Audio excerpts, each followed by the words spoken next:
It's time. Welcome, chat. Welcome. Hope you're all having a lovely Sunday evening. It's Anime Sunday. Pyrite, welcome. Hope you're having a good Sunday, all things considered.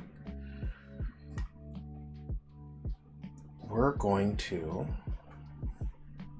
gonna turn that off.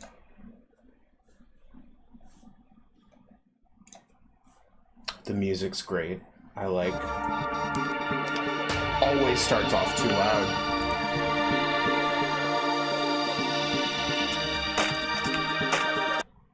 There we go. Danganronpa.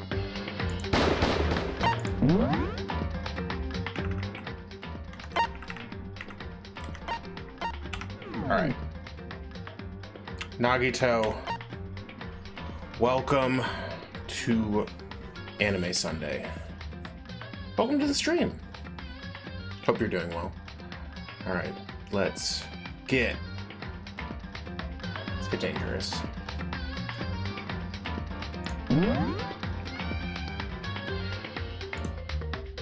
That's right, it's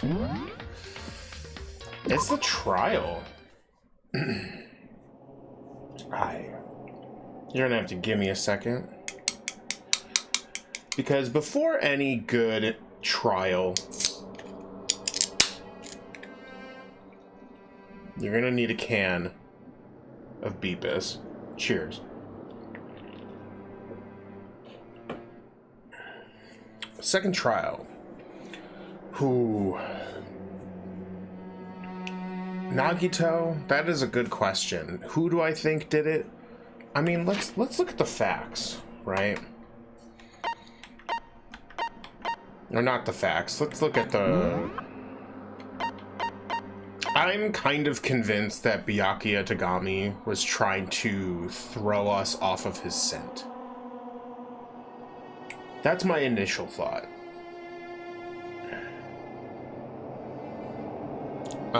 I know the game wants me to believe that Toko did it,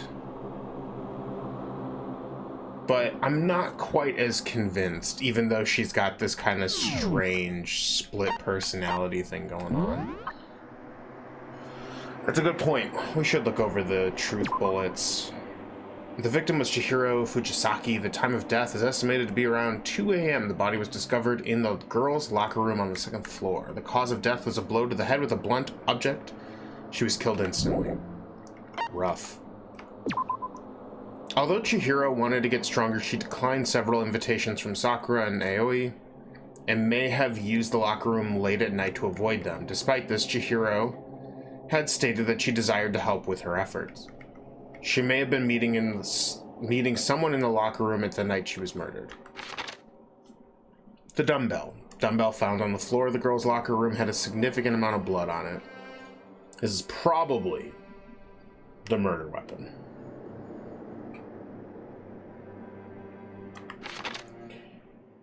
And this is Mondo's account. Chihiro had told anyone willing to listen that she wanted to get stronger. Some assumed that due to her inferiority complex about being weak, she admired the strength more than anything else. The card reader. To unlock a locker room, you need to swipe your e-handbook over the card reader. You need a male student's handbook for the boys' locker room and a female student's for the girls. It is not possible for two people to enter at the same time. Additionally, lending someone your handbook is a violation of school regulations. The handbook of each student is dyed and placed in the mailbox in the main hall. One of the handbooks found in the main hall had been broken, which is apparently a rare occurrence. Junko and Sayaka's handbooks both seem to still work, so it's assumed that the broken handbook is Leon's. However, Monokuma claims it's very unlikely that Leon's handbook would have been broken. Suspected Genocide Jack victims include a bunch of people, among countless others. They were killed in the same way and mounted to a nearby wall. The word bloodlust was found at the scene of each crime written in blood. Profiling indicates the killer is likely a student suffering from a split personality. So this alone makes me think it's Toko, but like It just seems so obvious. I don't know why. Chihiro seems to have consciously kept her distance from the other girls of the school, even from the beginning. Meanwhile, it had been noticed that she got along remarkably well with her male classmates. Makes sense. Boys' locker room carpet. Poop. The carpet in the boys' locker room was found with a blackish stain on it. Blood was found on the poster in the girls' locker room. The poster featured a big-breasted supermodel popular among young boys. Meanwhile, the poster in the boys' locker room was for a boy band popular with teenage girls. So, we know that at some point,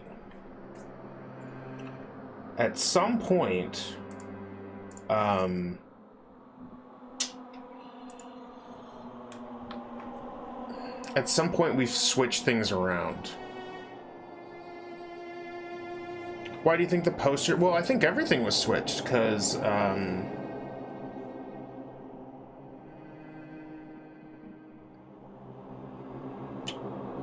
I think that things got switched so that the person who actually did the killing could pin it on a woman.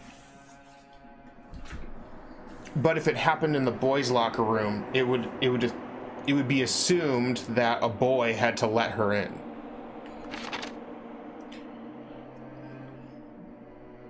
Although I don't know.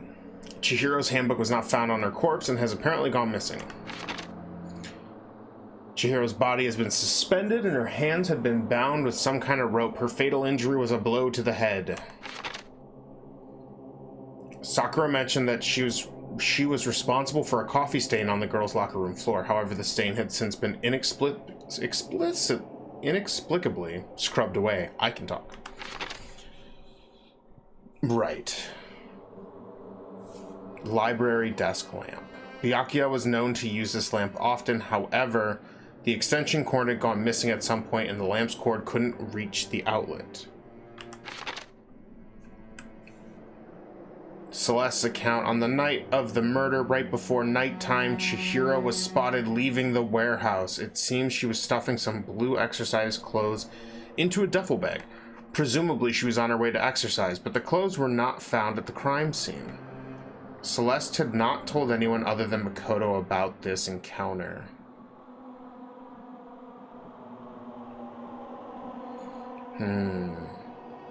I feel like this is really important. I'm gonna have to remember that the only people who know about this encounter are Celeste and myself.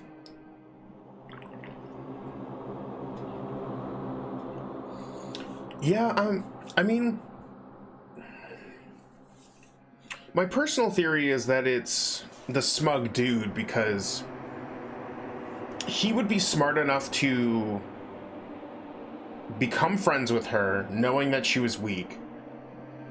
Let her, like, you know, let her into the boys' locker room.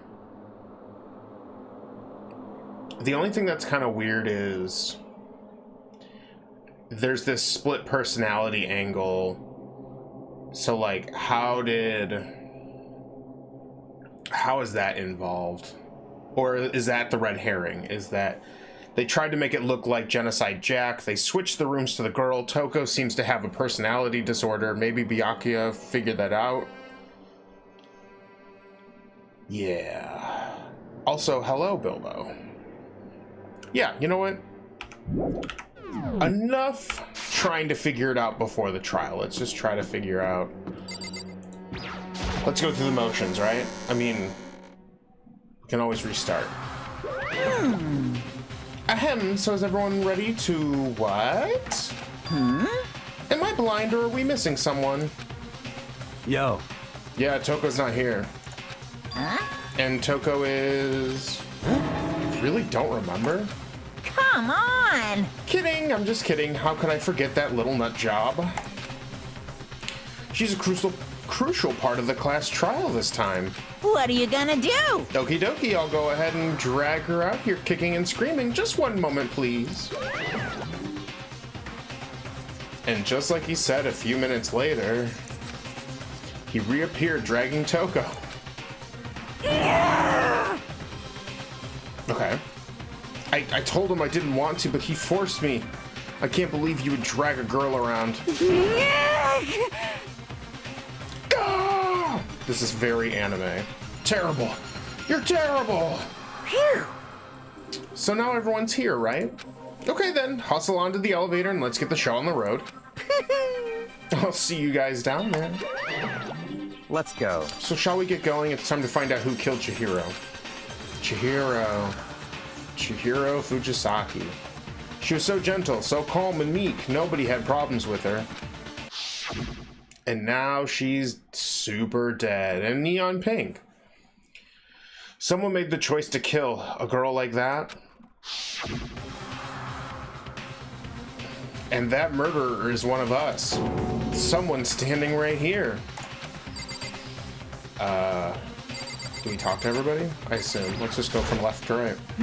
You ready? We doing this? Well then. I will uncover the villain who performed such a heinous act on a weaker individual. Shall we go? I don't know why the killer did what they did, but Count on it. I'm sure it'll work itself out. Justice always prevails, right, bro? Bro. How very sad. Miss Fujisaki, I must admit, for being 3D, she was quite remarkable. Of course, just the idea of 3D makes me cringe. Oh. Alright. Hey, come on. Fucking Toko, man. What's got her so worked up? Okay. Yeah, maybe we shouldn't talk to her. There's something odd about Toko's behavior. I do not think mere shock is enough to explain it. I guess there wasn't much help at all on this one. I feel like she's gonna go now. She's dead now. I gave you plenty to work with. Show us how far logic can take you. Guys, I'm not good at logic. We have no choice, right? We have to do this. It's true. Yes. I gave a small nod in reply. With one last deep breath, I walked toward the elevator on shaky legs. With each step forward, I could feel my heart starting to race faster and faster. As soon as everyone was on, the elevator began to descend. Who do you think is the least likely to be the murderer? You know, surprisingly, Sakura. I think it's Sakura. Yeah. But that might just because I really enjoy Sakura's character. And technically myself, although what a wild twist that would be. The steel box sank with heavy clunking sounds deeper and deeper into the ground. And as we went deeper, the uneasiness in my heart grew bigger and bigger. The elevator was unaffected. However, a continued descent, the elevator was unaffected. However, and continued to descend without hesitation. That's a weird sentence. Until finally, it stopped. It came to a sudden stop. You know, like elevators do.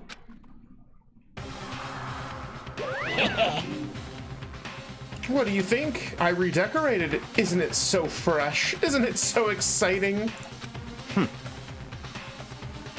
Don't waste our time with stupid questions. Let's get this over with.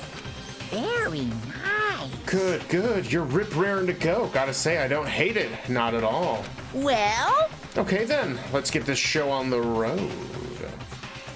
thrills, chills, kills!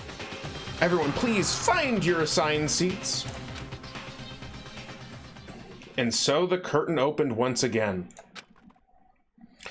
A deadly judgment, a deadly deception, a deadly betrayal. A deadly riddle, a deadly defense, a deadly faith. A deadly poem, a deadly class trial. Yes.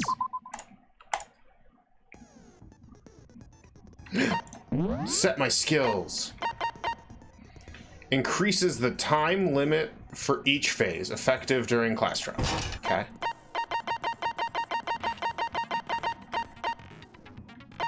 Oh, I already have that one. Increases damage to opponent when a statement is destroyed. Effective during bullet time battle. Okay, so that's all I got, right? Cool.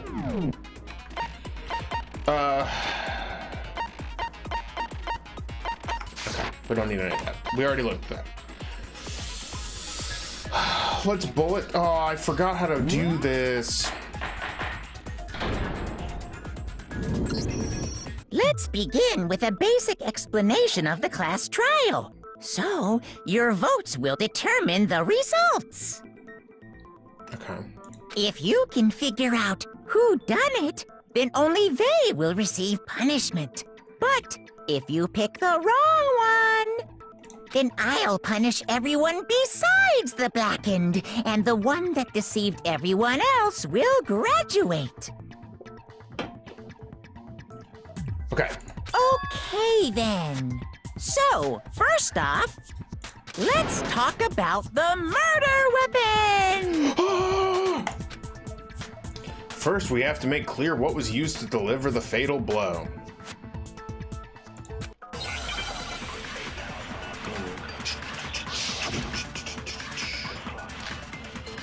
Locker room dumbbell. Yeah.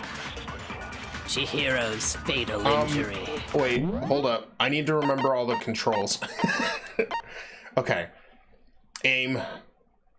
Silencer? There's a silencer?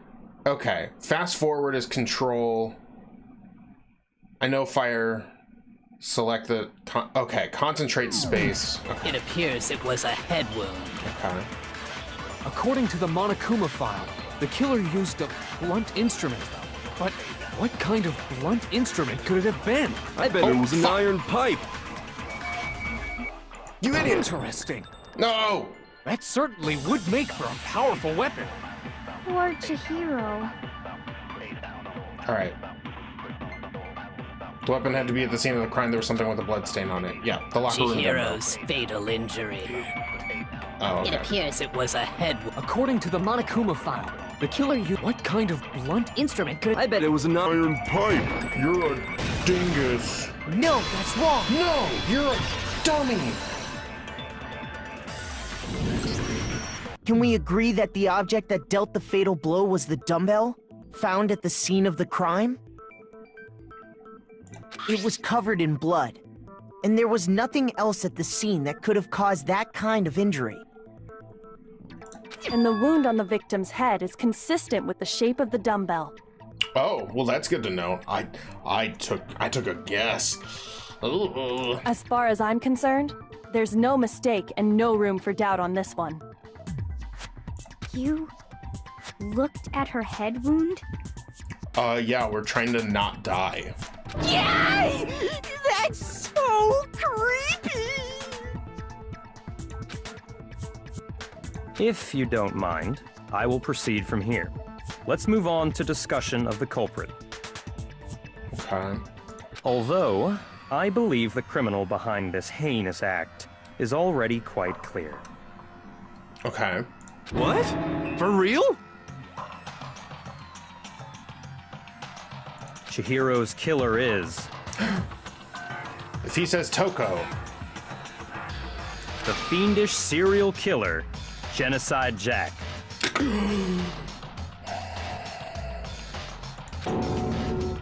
Genocide Jack, the fiendish serial killer. Did he really kill Chihiro? A new element has been added to the non-stop debates. Would you like to hear more? Please? For this debate, lines of white noise will appear to disrupt your reactions. Your truth bullets will disappear if they hit these lines, so think of them as obstacles in your debate. But there's a way to keep his white noise from getting in your way. Press the right mouse button to attach a silencer, which you can shoot down the white noise. However, if you shoot an actual remark with the silencer instead of the white noise, the time limit will decrease, so take careful aim when you have the silencer out. Oh, but if your action difficulty is set to gentle, white noise won't appear at all. In which case, you can forget about the silencer and just focus on the situation in front of you. Well then, good luck and have fun. It's a murder. Did we set this to gentle? Do I gotta worry about that? Okay. You're on The gentle. culprit is Genocide Jack. I'm sure Wait, of it. what Case is closed, that? as far as I'm concerned. But that's impossible. Why? What makes it impossible? Well, I mean, come on. There's just no proof for it. Hey, so, speaking of Genocide Jack, I don't know who that is! The thing Byakuya showed me in the archive, one look at that and anyone would be convinced. It shows that this was the work of Genocide Jack. So are The those culprit noises? is Genocide Jack. I'm sure of it. Case closed, as far as I'm concerned. But that's impossible. Wait, I don't understand. Why? What makes it impossible? Is that white Well, noise? I mean, come on. There's just no proof for it. Hey, so, speaking of Genocide I Jack, missed. I don't know who that is!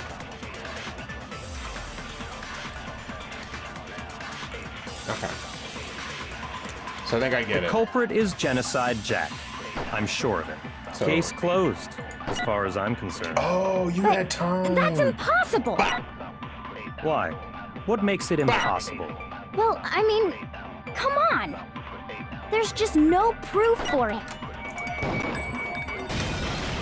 No, that's wrong. Wrong! You idiot! Okay, the purple I- stuff is white noise. Cool. Might know one reason he could be involved. What? I found this file while I was looking around the archive in the library. I guess it's some kind of confidential file the police put together about the Genocide Jack case.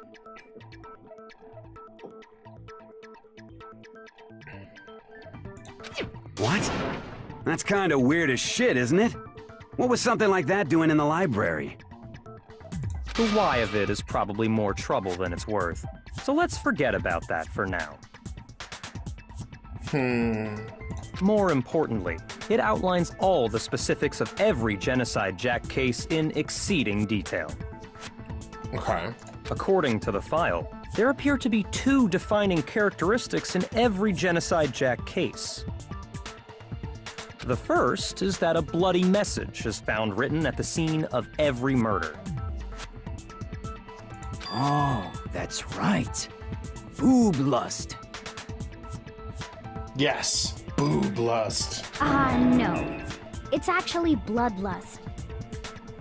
But more important is the other characteristic, and it's something that has never been made public. Never made public? What the hell is it? Why don't you tell them, Makoto? Oh, I forget. The other characteristic of every Genocide Jack case, which the world at large doesn't know, if I'm not mistaken, it has to do with the positioning of the body. How the body was positioned. I got it! Apparently, in every Genocide Jack case, the killer suspends the body in a certain way. Other than the killer, the only people who know about this are the higher-ups in the police department. However, Chihiro was most definitely suspended in the same way. Huh. So, how did the culprit know about this when only high-level police officials were aware of it? I mean, I could argue that somebody also was in the library. There's only one logical answer I can think of. It's because the culprit in this case is the real Genocide Jack. No fucking way! Way, bruh. You're saying Genocide Jack is one of us? Yes, in fact, it's Toko. What? I don't like that. It's too easy to pin it on her. Genocide Jack's true identity is Toko Fukawa. You lie! What? Hey, okay, wait, hold on a sec. Toko has, like, bloodophobia or whatever, remember? Bloodophobia. What kind of serial killer is afraid of blood? Is Toko Genocide Jack? The answer is yes and no.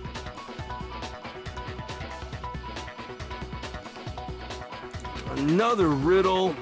Man, why is this gotta be so complicated? I feel it. It's a riddle for sure. A deadly riddle. I feel like I understand it. What it means for Genocide Jack to be Toko, but also to not be Toko. Her split personality. The answer is that she's not just one person, but multiple people, right?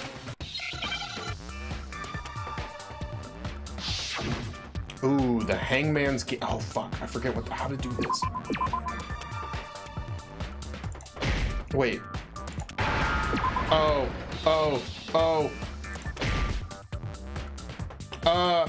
Shit. Wait, what? There we go.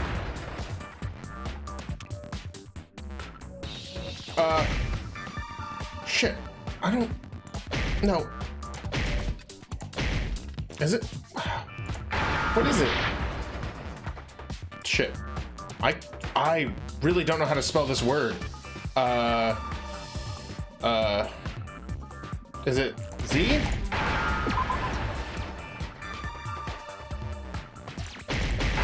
No? Fuck. Oh, wait, yeah. Now I understand. Is that really how you spell it? That's annoying. Is it because Genocide Jack has a split personality? Huh?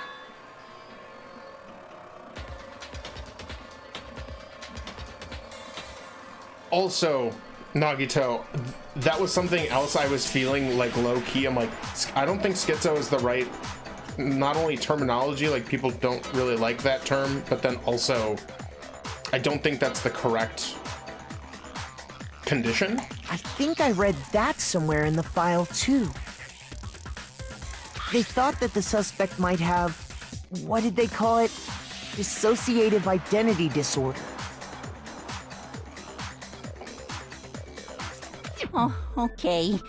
But still, to go and say that about Miss Fukawa is... Perfectly acceptable. Gah. Toko's strange behavior after seeing the body is proof enough that she has a split personality. The one thing that shows Toko could have a split personality, it has to do with her behavior. Her behavior changed. I got it! Oh yeah, Nagito. You're talking is about definitely how a she real thing. started acting totally different than usual, right? That's right. Think back. She fainted when she saw Chihiro's corpse, and then, when she woke up...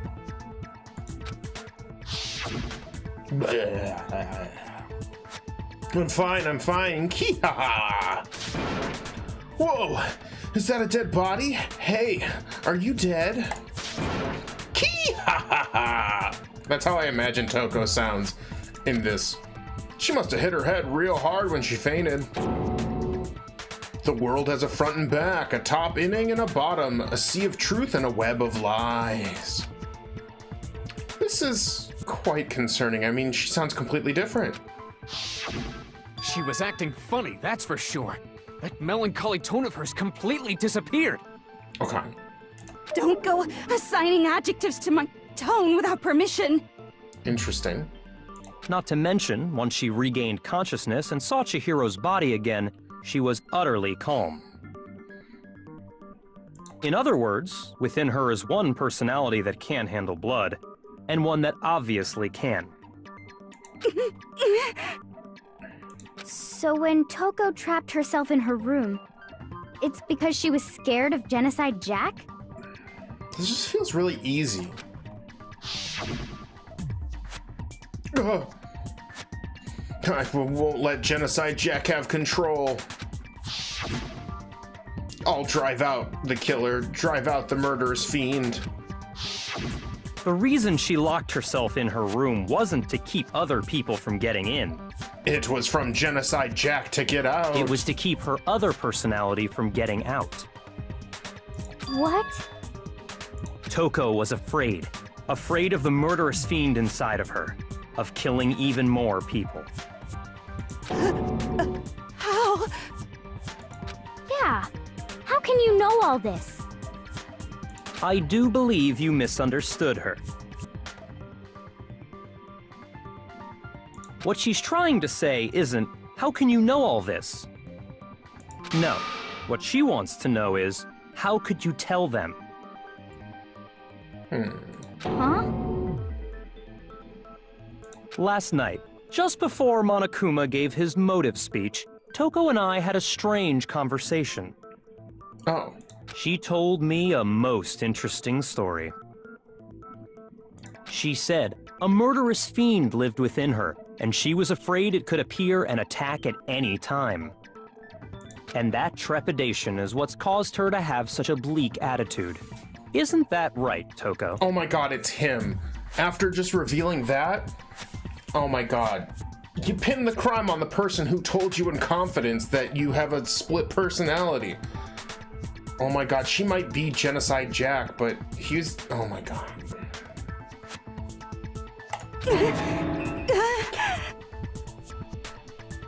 This is all a lie. Right, Toko? You said you wouldn't tell anyone. What? You promised! I can't believe you lied! You have only yourself to blame. You came to me with your tragic little story. I didn't ask you to. Damn, Byakuya, calm down. This is the real world, not some romantic fantasy fairy tale.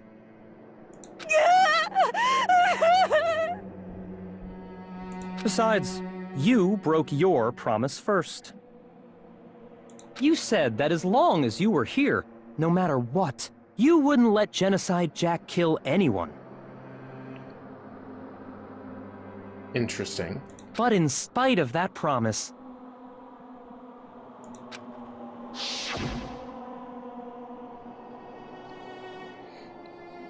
I'm sorry I couldn't keep our promise. But don't worry, never again. I won't let Genocide Jack have control ever again. No, see, I think she's apologizing for what happened in the gym after the fact, not... You said if I kept my promise, you would go out with me. That's the only reason I promised. how many times do I have to tell you? I never said that. Rude. But you weren't able to do it. You just couldn't resist that rush you got from killing, could you? Okay, so... I tried! I swear I tried to control it, But your efforts were useless. What a disappointment. I hate you! Well, the opening act is nearly finished. All that's left is to hear from the person in question directly. The person? Ah! Oh my god, she's terrifying. You don't mean... Toko's body suddenly lunged backwards. A huge thud echoed across the courtroom, but in the next second...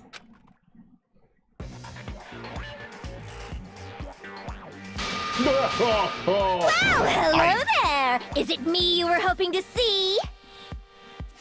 Oh my god! What the heck? So you figured it out, huh? Well, whatever. What are you gonna do? Genocide Jill. I'm the ultimate murderous fiend, Genocide Jack! Or better yet, let's go with Genocide Jill!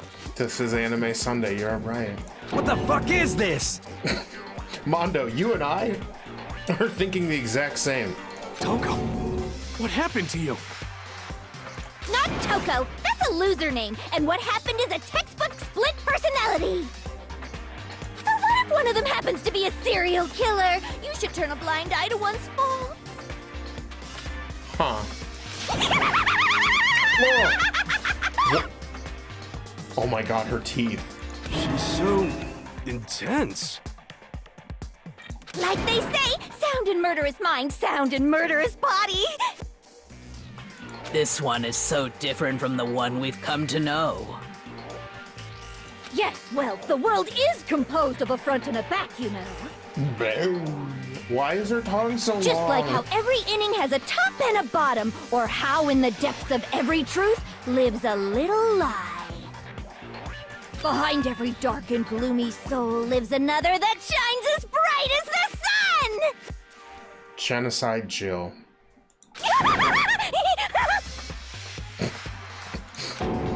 This is the murderous fiend Genocide Jack. This is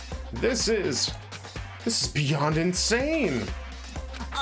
Miss Jack, Jill, can I ask you a question? What's up? I like how she's just cool. Some of us think you might be the mastermind behind our entire situation. What are your thoughts on that? No. Well, I'll tell you, I am the mastermind of all masterminds! Just kidding! Then it's not true? No, it can't be. Of course it's not true. How dare you try to link me to that creepazoid? You make a compelling point, Monokuma. And another thing, the police and government and society in the outside world are totally powerless. I mean, they just let this idiotic, bloodthirsty maniac go buck wild all over town. I love the term "go buck wild." Sure, I'm a bloodthirsty maniac, but life is pain, right? To live is to hurt other people. It's a necessary evil if you want to survive. The act of living itself causes pain for everyone. Ooh, damn. Just kidding again!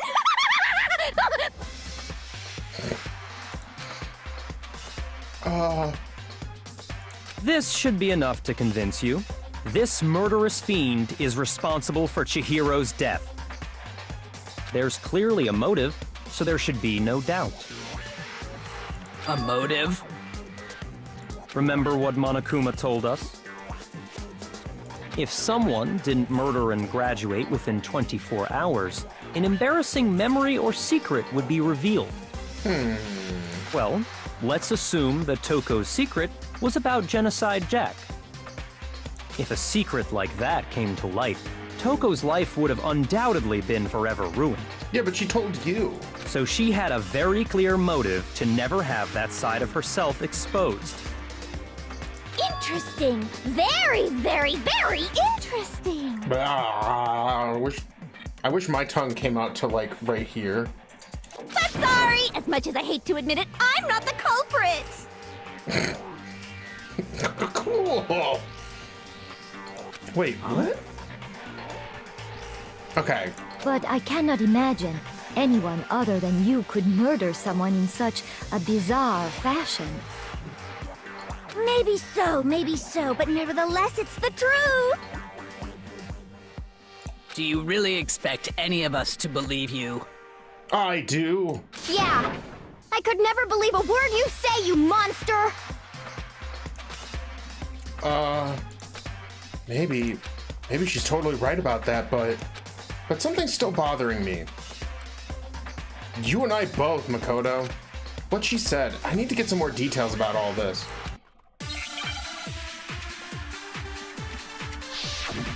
Make your argument! Status of the dead body.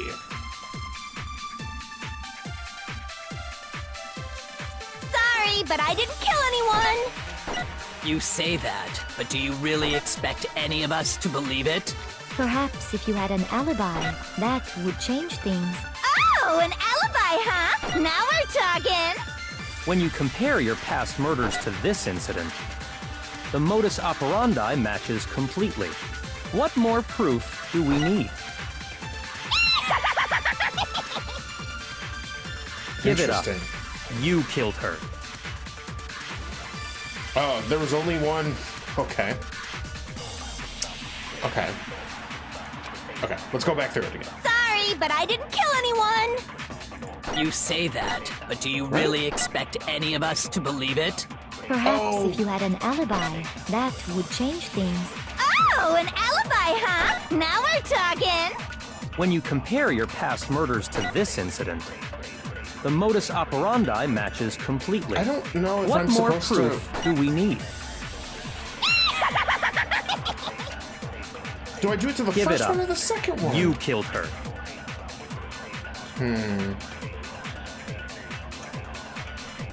Sorry, chat. I'm trying to focus, so I'm not as interactive in the moment because I'm just so. This is one of the problems I have with Phoenix Wright. It's sometimes really hard to determine what the game wants me to jump to.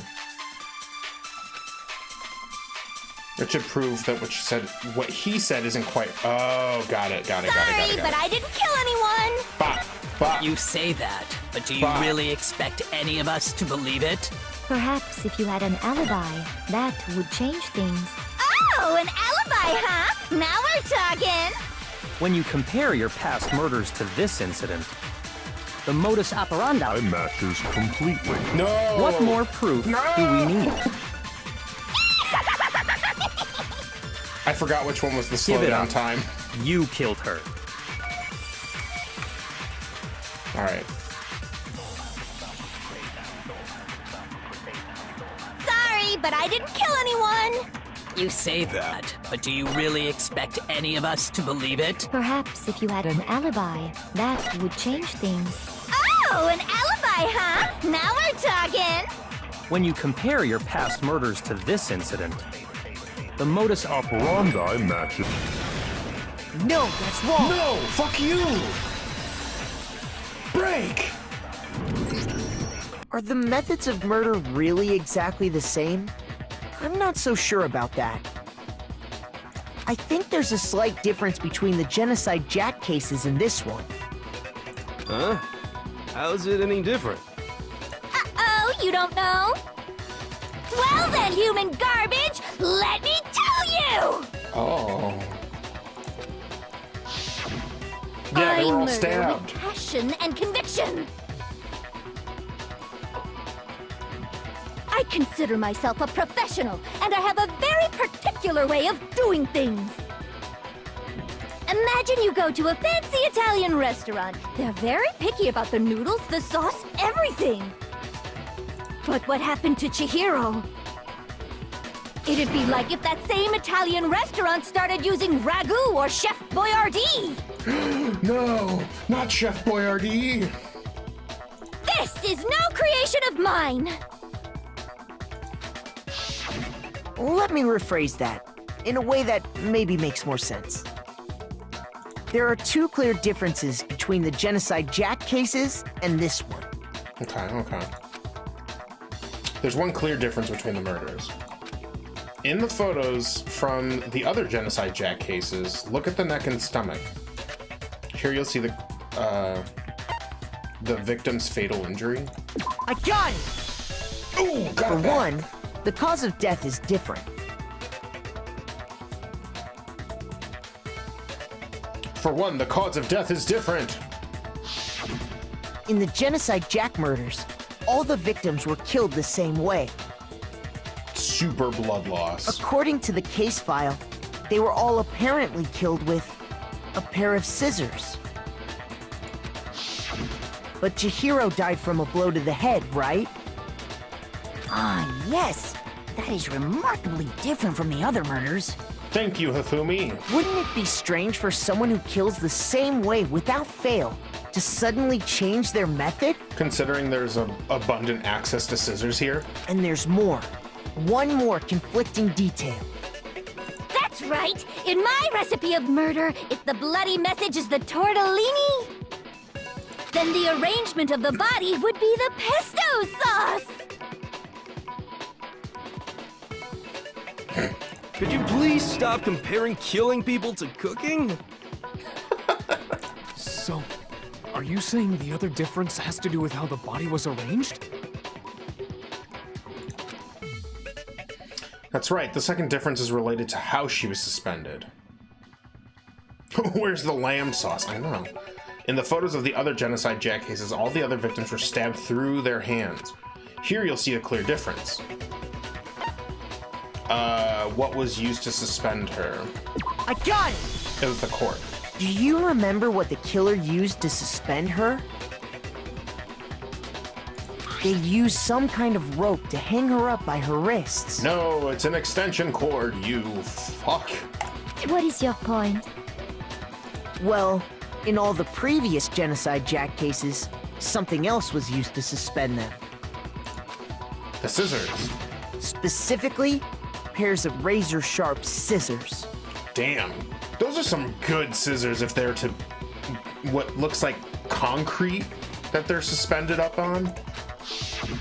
And guess what? I used my own specially designed scissors for the murders and the arrangement. Ah. Like I said, I'm a professional, so naturally I'm very picky about the tools I use. Which is why she can't kill here, because she doesn't have her scissors. And you know what else? Ooh. Big Mac said there's 2 differences, but he's wrong. Big Mac? Are you referring to me? Ah, Big Mac. Oh no, is Makoto seriously the heir to McDonald's? Listen up, Big Mac. There's actually one more difference. Huh? My word, you really didn't notice? Take a look at who the victims were in each Genocide Jack case. Oh, yeah, they were... There's a pattern there, just waiting to be discovered. Okay, on that book, there were boys. Is it, A pattern? Figure that out, and it'll be plain as death why I couldn't have possibly killed that little lolly girl. Lolly girl. Let's see. There was a pattern surrounding the Genocide Jack victims, and Chihiro didn't fit it. If you look at the names of every victim, what you'll notice is... I think I figured it out. I know why she couldn't have killed Chihiro. Because Chihiro was a girl. I got it! Is it because Chihiro was a girl? Right. Well, I'm glad I wasn't looking at chat. Not that that would have rejogged my memory. We made this connection in the last case, or the last stream. Bingo! Bullseye! Right on the money! What are you talking about? All the dudes were dudes. In all the Genocide Jack cases, all the victims had something in common.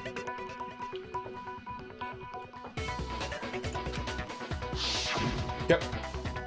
Ken Harada, Tetsuhiro Honda, Shoji Gaku, Kano Isai, Takeshi Yoshida, Kamatsuna Taro, Takefumi Gono, Uchida Noihia, Takeshi Masamui, Mue, Yuto Yomijima. There was no end to it. They were all guys? Bingo, baby! That's right! The people I kill with such passion and conviction are all adorable little men! Oh no. I can't believe I said it! I'm so embarrassed! My connection on this side's pretty good, Pyrite. It might be either Twitch or your side. You might want to refresh if you're having difficulties. The hell is wrong with you?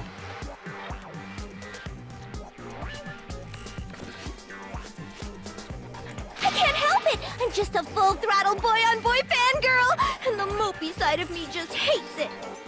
Oh. But now I'm on the fast track to becoming a full-fledged fan madam!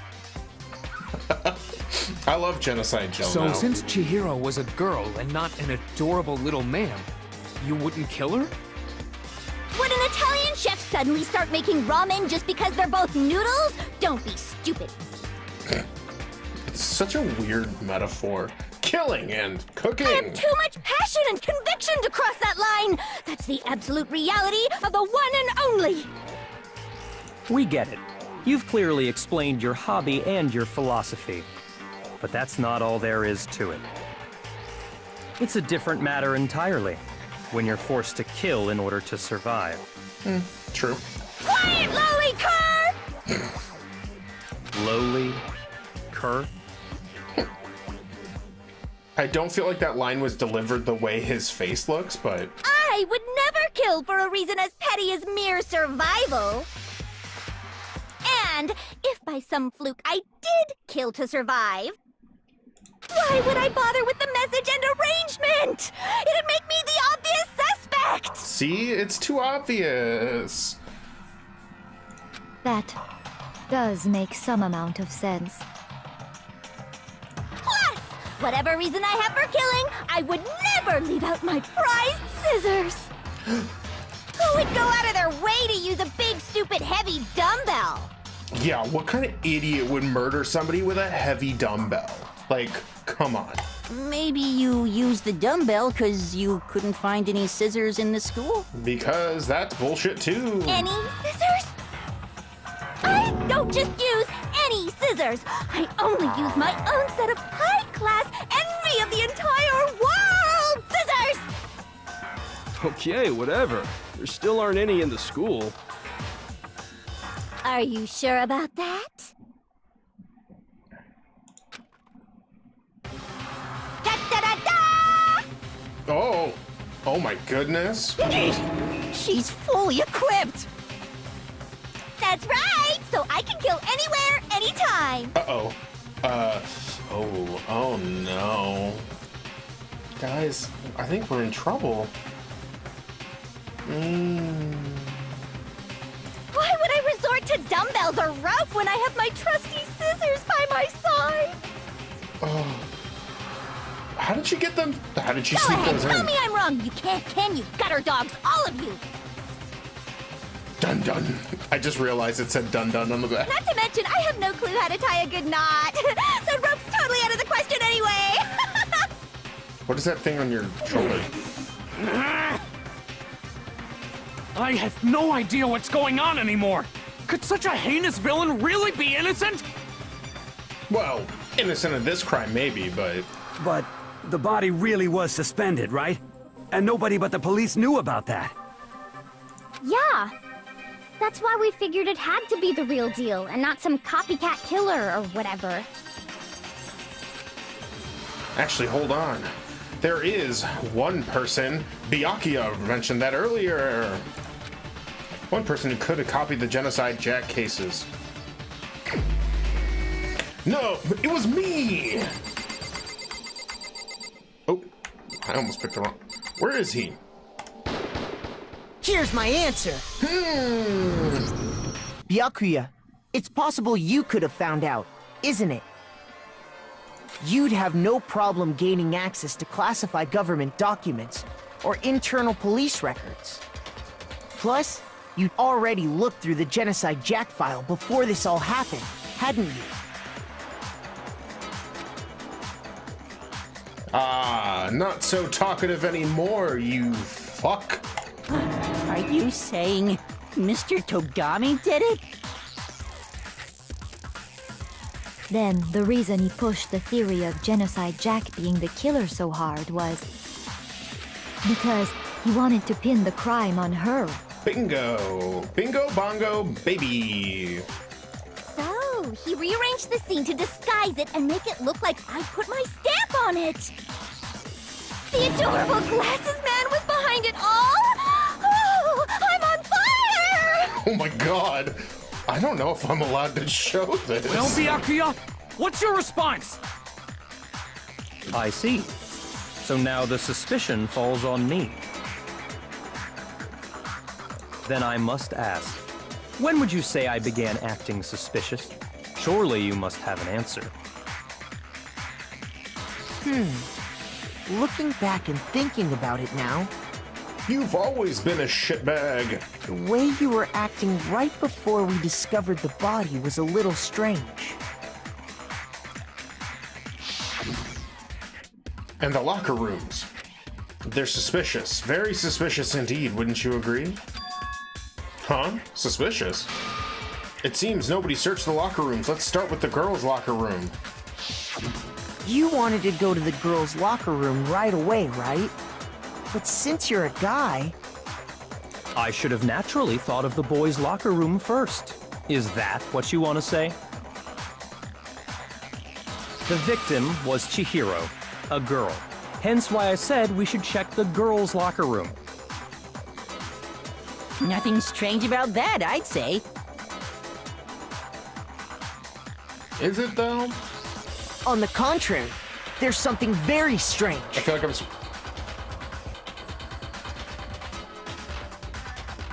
Okay, then. What's so strange about it? Go ahead. Share with the rest of the class.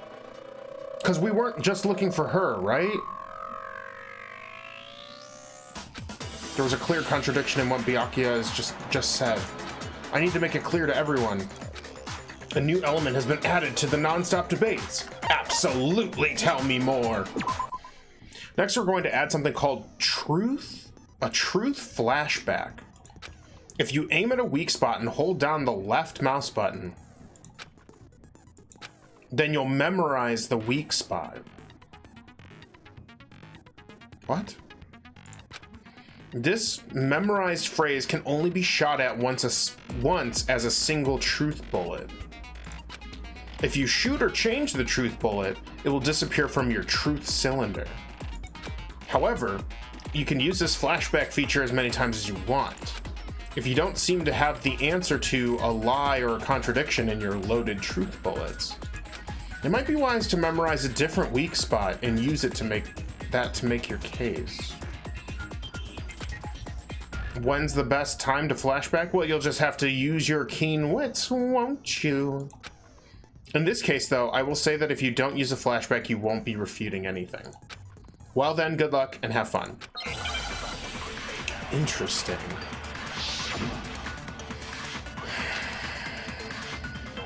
So I'm looking for...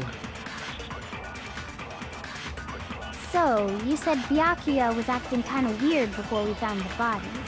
But he was acting weird... how? If you're presented with the opportunity to check out the girls' locker room, you absolutely take it! That's a natural reaction for any guy! The victim was Chihiro, who was a girl. So of course I would suggest we check the girls' locker room first. There was no time for pointless distractions. What's so strange about that?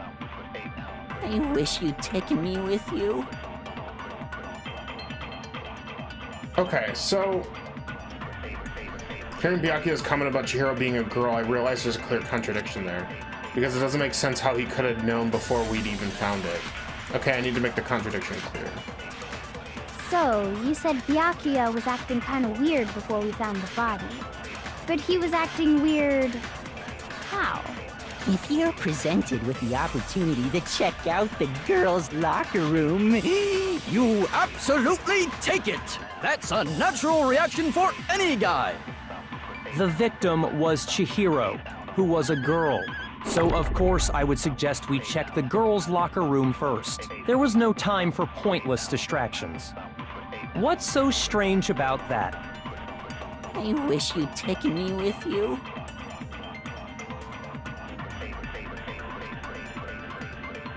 The nice thing about this, I don't know if this is like intended, but like right here the time stops.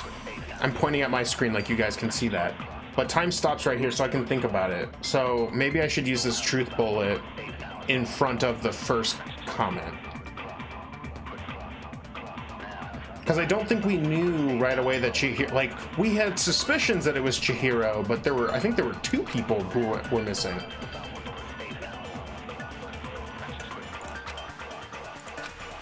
So, you said Byakuya was acting kind of weird before we found the body. Oop. Come on, Makoto, don't scare me like that. Makes me think something weird's going on. Shoot! Oh, so maybe it's... So, you said Byakuya was acting kind of weird before we found the body. But he was acting weird... Oh, I'm an idiot. Okay, I see it. If you're presented with the opportunity to check out the girls' locker room, you absolutely take it! That's a natural reaction for any guy! Gross. The victim was Chihiro, who was a... right there. No, that's wrong! No, you idiot! I got you! I'll tell you what's so strange about that. Because up until we actually discovered the body, we couldn't have known who the victim was. So your claim that you went to the girls' locker room first because Chihiro was the victim doesn't hold up. Yeah, you dumb high school idiot. I see. That's a good answer, I must admit. Interesting. Very interesting indeed. But your reasoning is still too weak. What? I disagree. Huh? What's wrong? Is that it? Surely you've got more than that. Go ahead. Show us. What's with Byakuya's attitude? It's like he doesn't even care. I've got him cornered, but he's acting like it has nothing to do with him. What's the matter? You're not finished already, are you? There must be more to it. There is. I think. There is more to it. Think about it. Kyoko, you're the best. We just talked about the differences between this case and past Genocide Jack incidents. The proof you're looking for is hidden in there. Oh? Proof that I'm the culprit, you mean? The differences between this case and the other Genocide Jack murders. The evidence that proves Byakuya is responsible is hidden in there.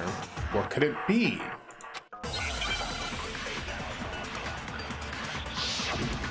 Make your argument. Library desk lamp.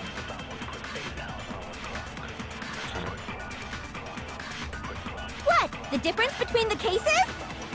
You want me to explain it again? When I want to kill, I use my very own special scissors. And I use those same scissors to arrange the body. But Chihiro was suspended with... It was some kind of rope. Was it not? That's right! It absolutely was! No. Then there must be something very fishy indeed about that rope. Hey, Byakuya, where'd you get it from, huh? I'd never seen that rope before in my life. Obviously, somebody else must have had it hidden away somewhere. That was the answer. I get it. But that's fine.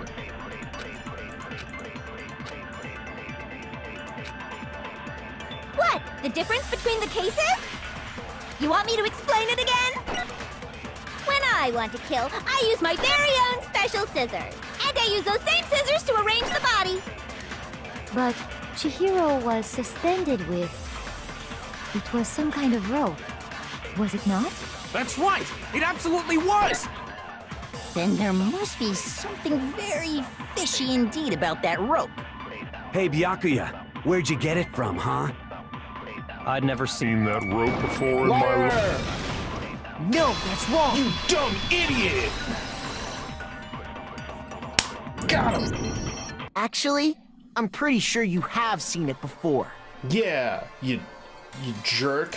Because, you see, that rope, or should I say, that extension cord?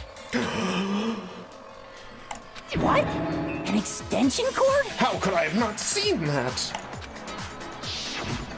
Byakuya, you've used the extension cord in the library more than once, haven't you? And the same extension cord that was in the library all this time went missing after the murder. And there's no way someone who uses that extension cord as much as you do wouldn't discover that fact. Then Byakuya must be the one who took the extension cord. I can't imagine any other possibility. That's really what you think? Then your conclusion is something like this? I killed Chihiro in the girls' locker room, then hung her up and wrote that bloody message. No. I intentionally made it look like Genocide Jack was behind it. Is that about right? No, but he's doing it again. He's being a shithead. He's totally calm, totally unconcerned. As if he's not even involved. Wait, not even involved? What's wrong? I asked you if you think that's what happened. Because I don't. Hell yes, that's what happened. So that's it, right? Byakuya's the killer. I don't disagree with not disagreeing. He kept calling this a game, right? so he'd be totally willing to do something like this to win. Sorry, but could we hold on just a second? Oh, I think we need to talk about this a little more. Huh? Do we really need to? We've already decided who did it. I know, but still, there's something that's still bothering me. Is that right? And what, pray tell, is still bothering you? I killed her in the girls' locker room, then disguised my crime.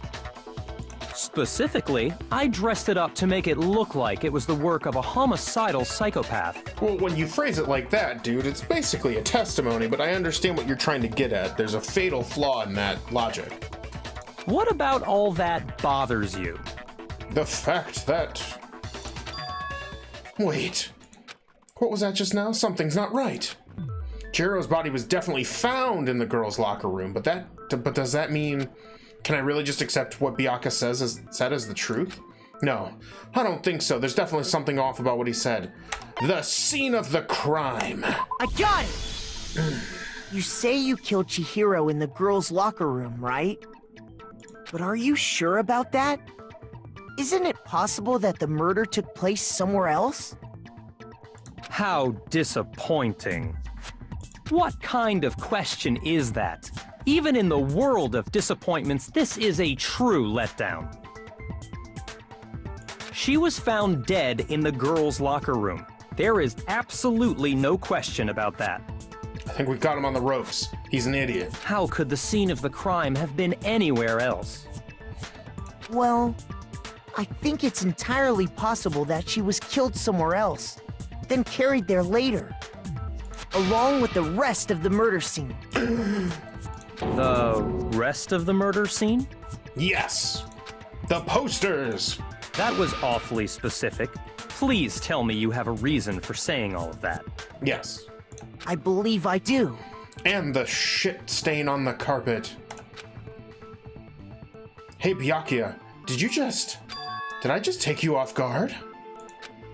When the story suddenly moved to the crime scene, Byakuya, who'd been so confident up until now, maybe Byakuya never even realized that the actual scene of the crime could have been somewhere else.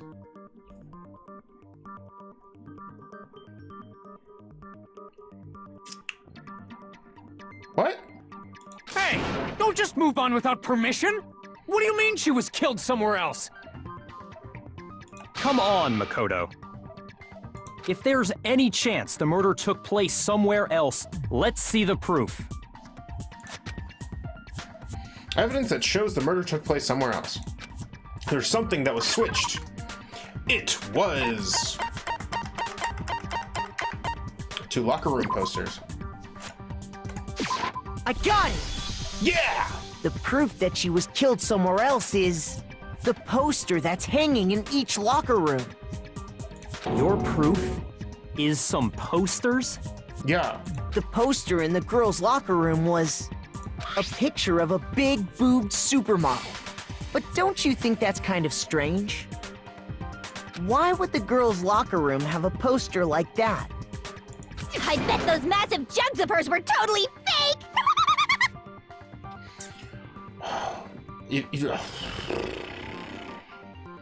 Girl, you are not helping yourself. Meanwhile, the boys' locker room had... a poster of the super popular boy band Tornado. Which seems weird. Again, that doesn't really seem to belong in a boy's locker room. So you're saying that maybe the posters were switched? Yes. And there's one other thing I noticed about the locker rooms. And another thing! You know what I'm talking about, right, Sakura? You're referring to my protein coffee, aren't you? Protein coffee? While I was in the girls' locker room earlier, I spilled some protein coffee on the carpet. But I noticed that after the murder, the stain had been totally scrubbed away. No, it's not that the stain was scrubbed away. It was moved. This one! I got it! The stain on the girls' locker room carpet wasn't scrubbed away. In fact, I found it on the boys' locker room carpet. That's definitely the stain from my protein coffee. Then, does that mean that the carpets were switched too? Good chance. But why would anyone do that? Because of blood! To move the murder scene from one locker room to the other. It's certainly plausible, don't you think? What? In other words, in order to completely swap the scene of the crime, the blood-stained poster and carpet were moved along with the dead body. By doing this, the killer was able to change the entire room where the murder took place. I can certainly follow your reasoning, but why would the culprit bother doing that? To make it easier to pin it on Genocide Jill! Huh? Why would they go to all that trouble of switching the scene of the crime? Actually, an even bigger question. If the murder did take place in the boys' locker room, then how did Chihiro get in the boys' locker room in the first place? To get into the locker rooms, you have to swipe your e-handbook across the card reader device. But Chihiro's handbook should have only allowed her access to the girls' locker room. Alright, yeah, I see this. She had no way to get into the boys' locker room to begin with. No, she did have a way, and I can tell you what it was. Interesting. I highly doubt that. Shut up! I'm telling you, I know how she could have done it. Is he right? Could Chihiro really have gotten into the boys' locker room somehow? Yeah. Absolutely. Make your argument! The Broken Eat Handbook. Oh, wait. Is it really possible? Could Chihiro really have gotten into the boys' locker room somehow? Ah! I got it! She must have hacked her e-handbook! No! She was the ultimate programmer, after all. No. No, it's I'm stupid. sure that would have been no problem for her. No, I don't think that's it. She used the thing that was in the main hall. Huh? What thing? I'm talking about Leon's handbook, of course. If she had that, she could get into the boys' locker room no problem. Theoretically, if Chihiro was able to use Leon's handbook, she could get into the boys' locker room. But when we found Leon's handbook in the main hall, there was no doubt that it was. In which case, can we really say that she used it? Is it really possible? Could Chihiro really have gotten into the boys' locker room somehow? She must have hacked her e-handbook. She was the ultimate program. I'm sure that would have been no problem for her. No, I don't think that's it. She used the thing that was in the main hall. Huh? What thing? I'm talking about Leon's handbook, of course. No, no, it was broken, you dingus! No, I don't think Chihiro used Leon's handbook. I hope you are all experiencing this in the same way that I am, because I'm just getting flooded with information and it's like, aha! I'm smart. Why not? Because Leon's handbook was broken. From the something. Oh. Well then, yeah, I guess that'd be pretty impossible, huh? I am struck silent by how quickly you gave up. Plus, isn't there a regulation against using someone else's handbook? No, there's a regulation to lend out your book. Actually, the rule states that loaning your handbook is prohibited. It says nothing about borrowing one. In other words, you could borrow a dead person's handbook all you want, and you'd be safe. Yup. Hit the nail square on the noggin. Of course, if it were broken, that wouldn't make any sense anyway.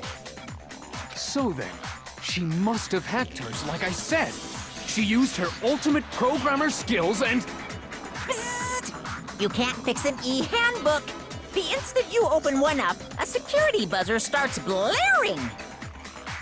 So, if she didn't use Leon's handbook, and she didn't modify her own handbook...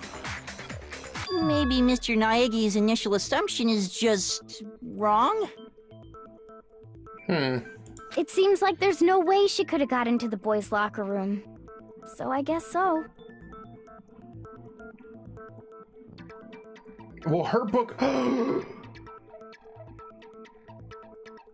You know, I didn't take it seriously earlier, but what if...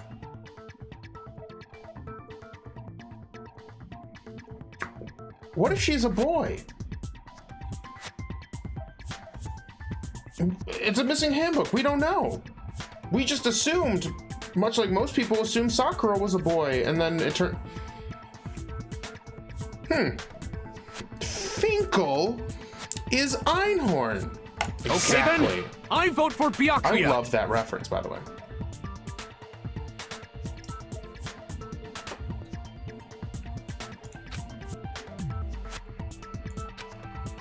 Is that it then? Chihiro was killed in the girls' locker room and Byakuya is the one who did it, really?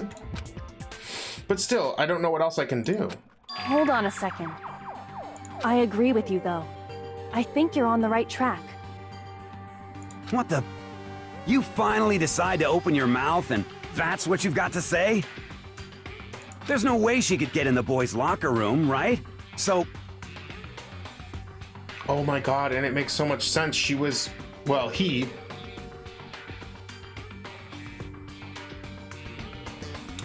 Chihiro was upset about the way Mondo said all men are beefy and strong, right?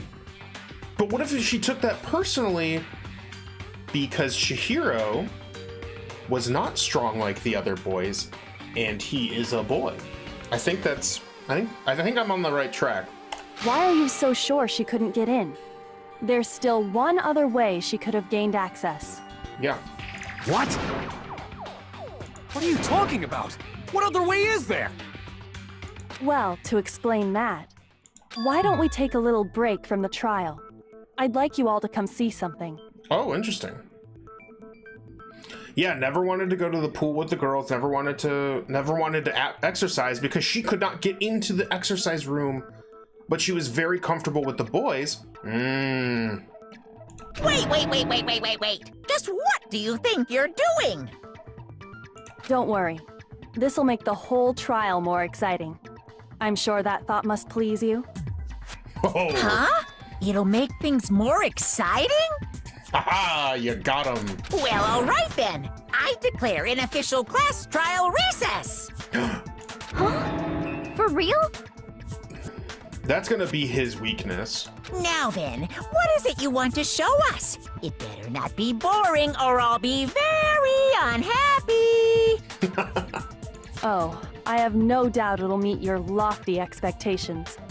So, shall we go? Yes. So before I even knew what was happening, the class trial had been put on hold. We headed off with Kyoko in the lead. And where she took us was...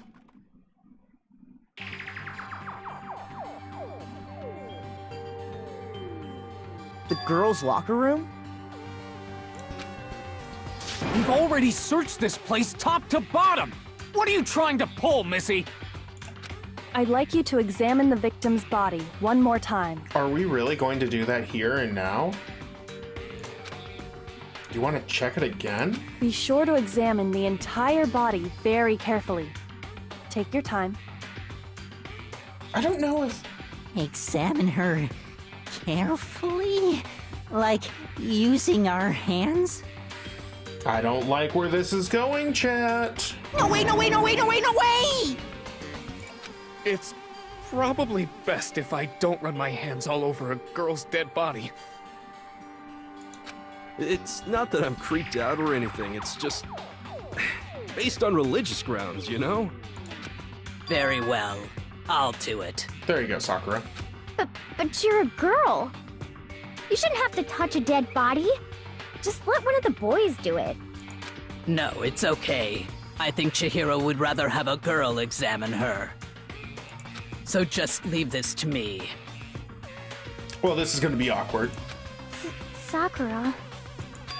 What is this? Some kind of secret girl-on-girl action? Is that what you two are about? That's not it at all. Stop screwing around. Okay, here I go. I'm sorry, Chihiro. Please excuse the intrusion. Putting her hands together in a brief prayer, Sakura then begins to quietly examine her body. Be sure to check her entire body, and I believe we will solve this particular mystery. Her entire body? I know you say that, but... What? This is... What is this...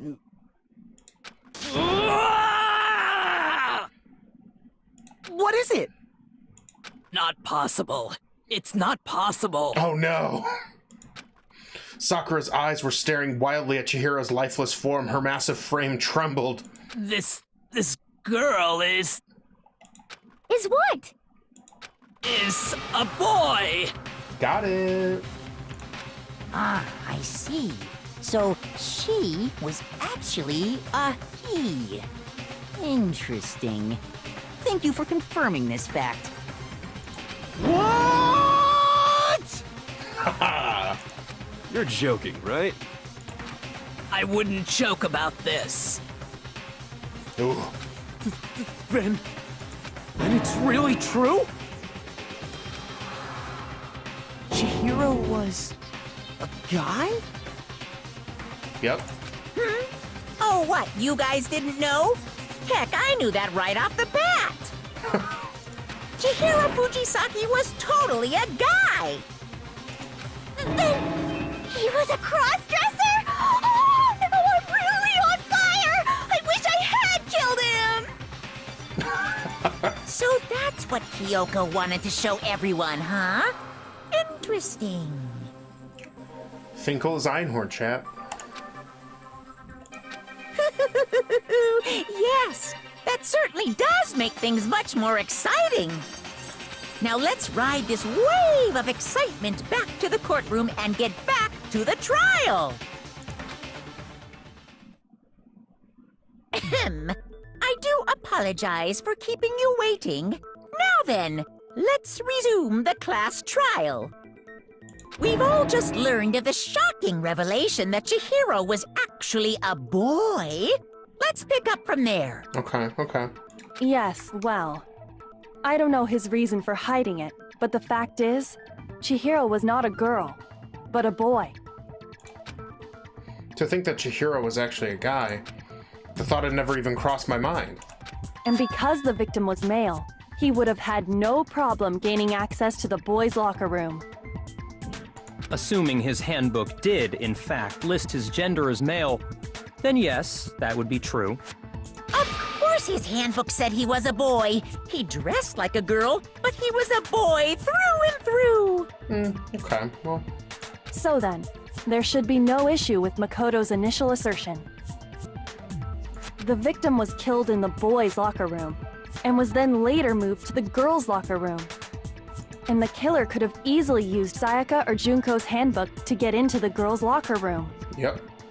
So Chihiro really was killed in the boys' locker room? Yep. I still don't understand the motive for moving the body, but yes, that does seem plausible.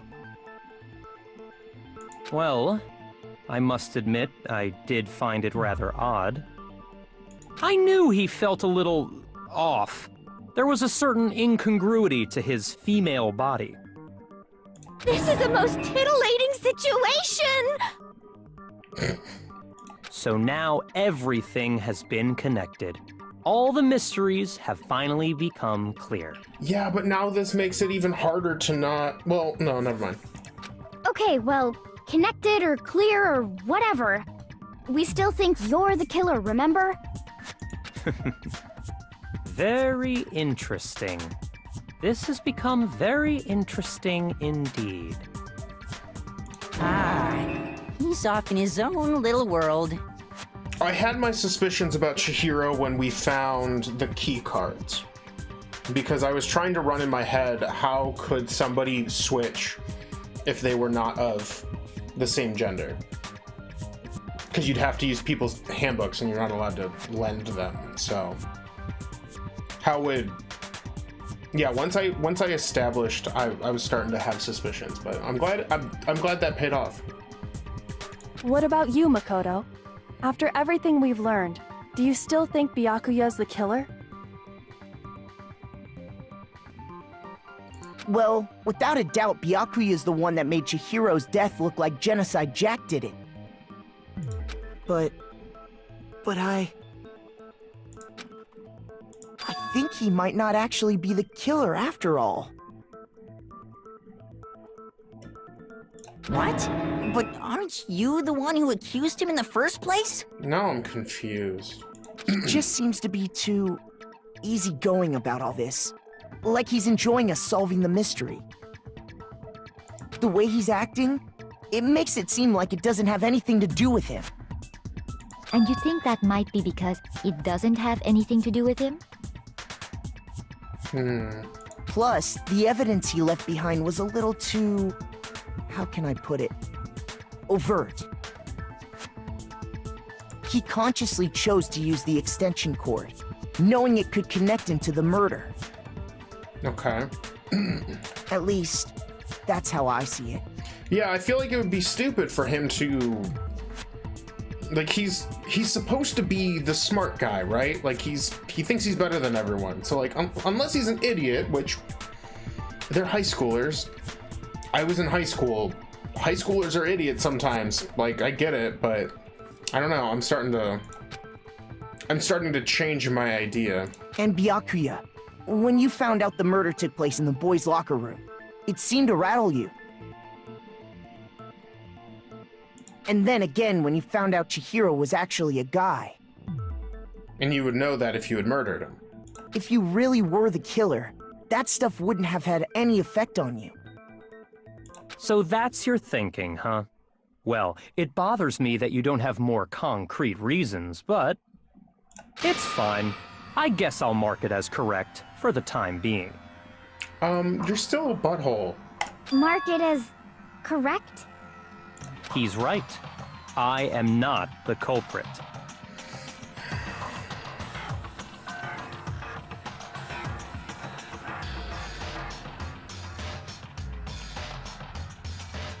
It was Celeste.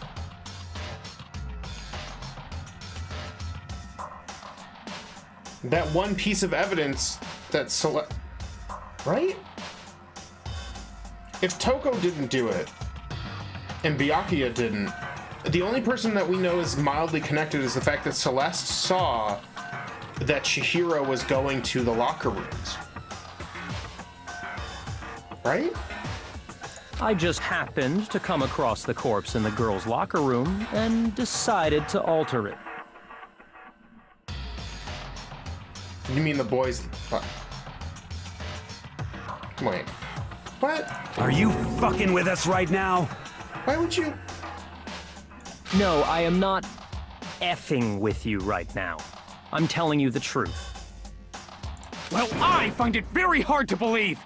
I'm confused. Go ahead. Find it very hard to believe. You're free to be executed along with the rest of us. If you're really telling the truth, then why? Why do you do that to his body? My reasons hardly matter right now. Uncovering the culprit is much more important, wouldn't you say?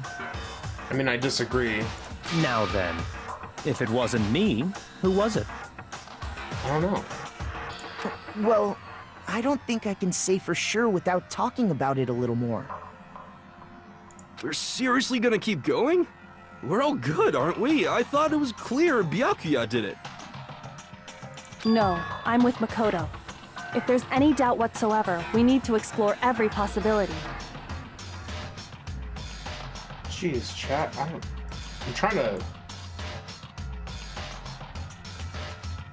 trying to...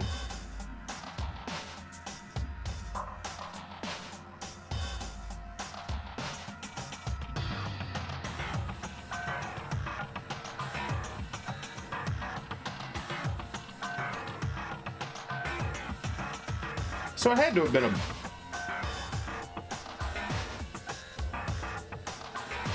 Okay, so Chihiro went to... I'm stopping the game so that I can think about this.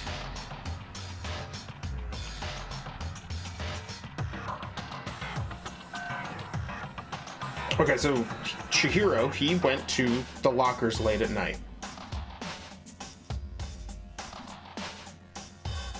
I don't feel like Mondo has motive other than to get out, but that feels flimsy.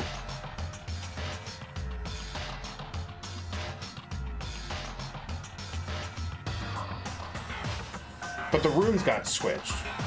So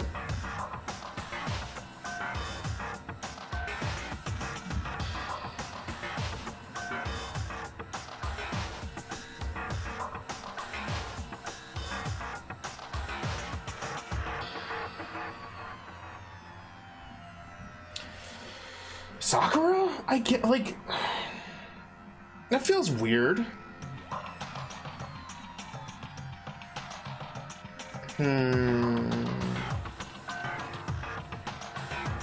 Because if we're wrong, we all die here. Yeah, let's keep playing. Maybe something gets revealed here.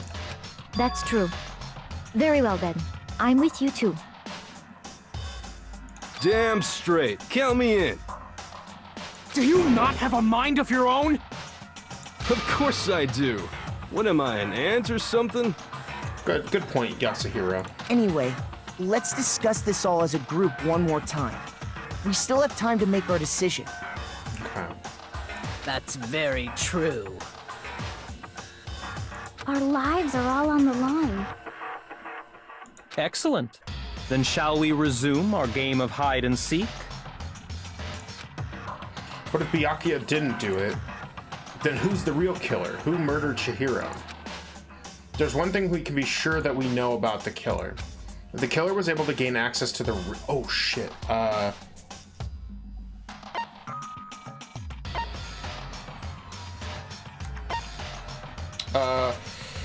The killer was able to gain access to the real murder scene, which means... Killer's a guy. Right? I got it! Yeah. Yeah, because... Yeah. Since the crime scene was the boys' locker room, you would need a boys' handbook to get in. Since Leon's handbook is apparently broken, the killer would have had to use their own. In other words, it had to have been a guy. But that's still not enough. I need to find some more clues. Okay. Someone had access to the guy's locker room. Celeste's account. Okay, yeah, I did want to explore this a little more. Isn't there a single clue that might lead us to who did it? Well, clues are one thing, but did nobody get a look at the killer?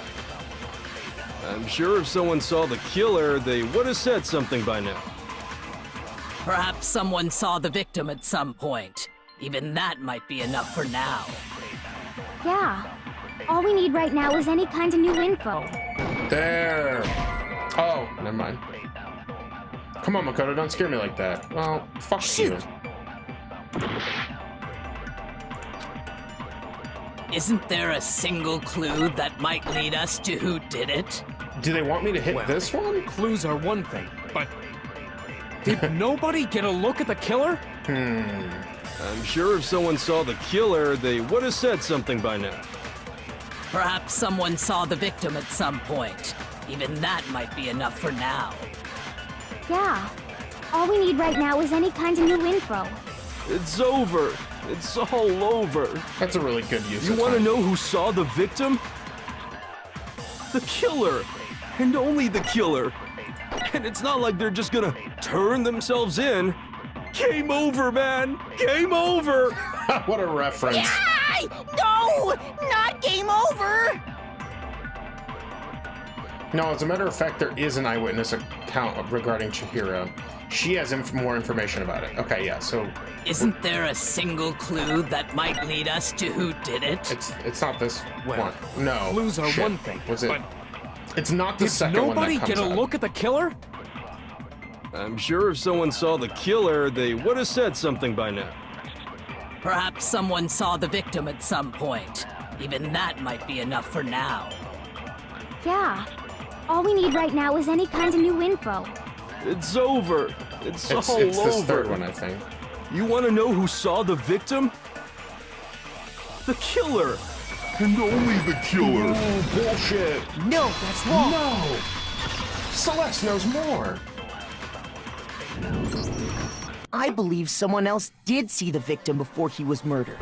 What do you Noah, think, welcome Celeste? to chat. Hope you're having fun watching this. Okay, I believe someone else the victim before he was murdered. What do you think, Celeste? Share, Celeste! Now that you mention it, yes, I did see him. Huh? Really? Oh, but I suppose only Makoto knows about this. The rest of you had no idea, did you? That is why you're all making such ugly noises. Whatever! Just hurry up and tell us! It was last night, right before nighttime. I saw Chihiro in the dormitory warehouse. I saw him stuffing a track jacket into a duffel bag. Interesting. And then, I assume, he headed off to exercise. A track jacket and a duffel bag? But we didn't find anything like that at the murder scene. It seems likely that the culprit destroyed them to get rid of any evidence. Maybe. And that is when he said something that struck me as rather odd. Oh. Well, I better get going. I'm kind of in a hurry. Chihiro told me he was in a hurry. Okay. But why would he be in a hurry? Only if someone were waiting for him, I should think. Interesting. So, Mr. Fujisaki was on his way to meet with someone, and then they were going to work out together? Okay. But Hina and I had invited him to exercise with us plenty of times, and he always declined. Probably because he was afraid you'd find out the secret he was hiding, right? Which means that conversely, he must have trusted whoever he was meeting with very much. Enough so that he was willing to risk his secret being revealed. Oh my god, is it Mondo? Ooh, what a marvelous friendship! The point is, whoever he met up with is the culprit, right? So we just gotta figure out who it was. But knowing what we know, I can't even guess. No, you already have what you need to make the connection. I do. Huh? You know who the killer is. Okay, I'm glad that Makoto does, because I don't. Seriously? Who is it? Who's the killer? Think back to the track jacket and duffel bag the killer disposed of. Focus on the details of these items, and it should become obvious who was waiting for him. Are you sure about that? You really think we can figure out who did it based on two pieces of evidence that we don't have? A track jacket? What? You want to track down some fingerprints or something? Even if we had the equipment for that, we wouldn't know how to use it. As was noted, the evidence is already gone. There's nothing to get fingerprints from. Okay. Maybe, but we can make certain inferences if we just take the time to talk it out. Easy for you to say. But fine. Celeste, did you notice anything special about the bag or jacket? The bag was just a normal duffel bag from the warehouse. All the bags in there are the same, so I can't imagine what would make that one special. Okay. Well, if I remember right, there was a decent variety of tracksuits to choose from. Okay. Do you think there might be some connection between the culprit and Chihiro's jacket? Perhaps. Let's explore that and talk a bit more about the jacket he took. Okay. Does Chihiro's track jacket really hold some clue about the killer? somehow it's really hard to believe. I'm really enjoying this game. I agree, Noah. The series so far, mwah, chef's kiss. First of all, we know where Chihiro was headed. Okay. He was on his way to go exercise. Right. So next we have to ask, why did he choose the specific tracksuit that he did? What do you mean, the specific tracksuit? I got it! He picked that tracksuit because it matched the one the culprit was wearing. So, what you're saying is, the killer was wearing the same blue tracksuit as him? My tracksuit is black. I don't even have a tracksuit. 'Cause exercising sucks. I have a white tracksuit, personally. I got it from the warehouse, if you must know. Okay. Did any of that really help us get any closer to figuring out who the culprit is? No way. Not a chance. You heard him, right? What he just said without even realizing it?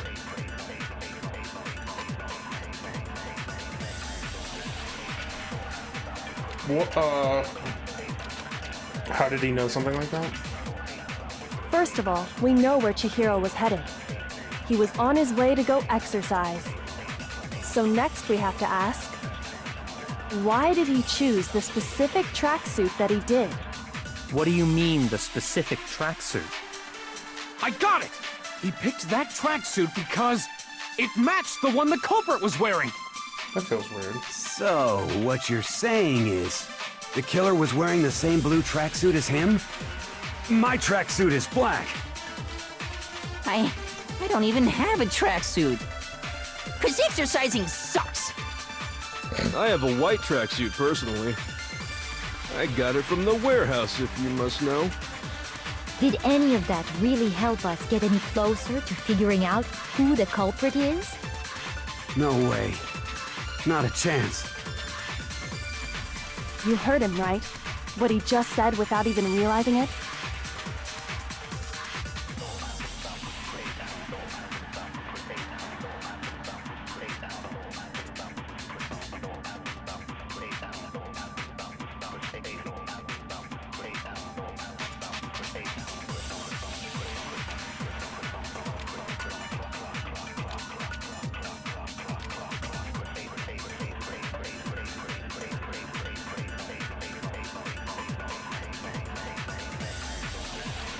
I wish I could look at what Celeste's account was.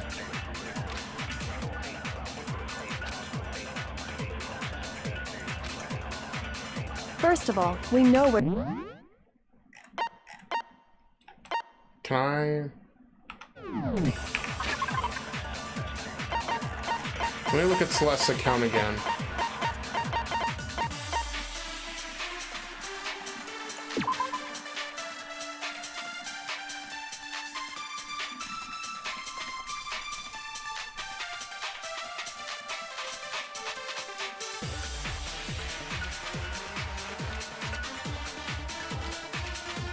Was it Mondo and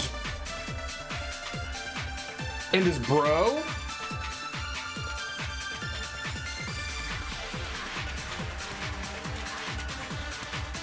Yeah, because yeah. Oh my gosh! Now you're yes. No, he how was do on I? his way to go exercise. Okay, so it's not that. So next we have to ask, why did he choose the specific tracksuit that he did? What do you mean, the specific tracksuit? Yeah, because he doesn't know. I got it! He picked that tracksuit because it matched the one the culprit was wearing. So, what you're saying is, the killer was wearing the same blue tracksuit as him? My tracksuit is black. Oh. Shoot! First of all, we know where Chihiro was headed. He was on his way to go exercise. So next we have to ask, why did he choose the specific was I too slow? Is tracksuit that what he did? happened? What do you mean, the specific tracksuit? I got it!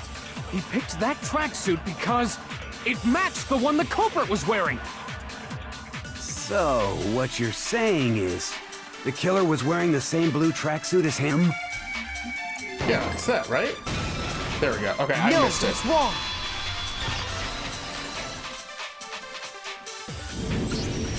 Hold on a second, Mondo. What did you just say? Huh? What'd I say? When Celeste testified a few minutes ago, she said...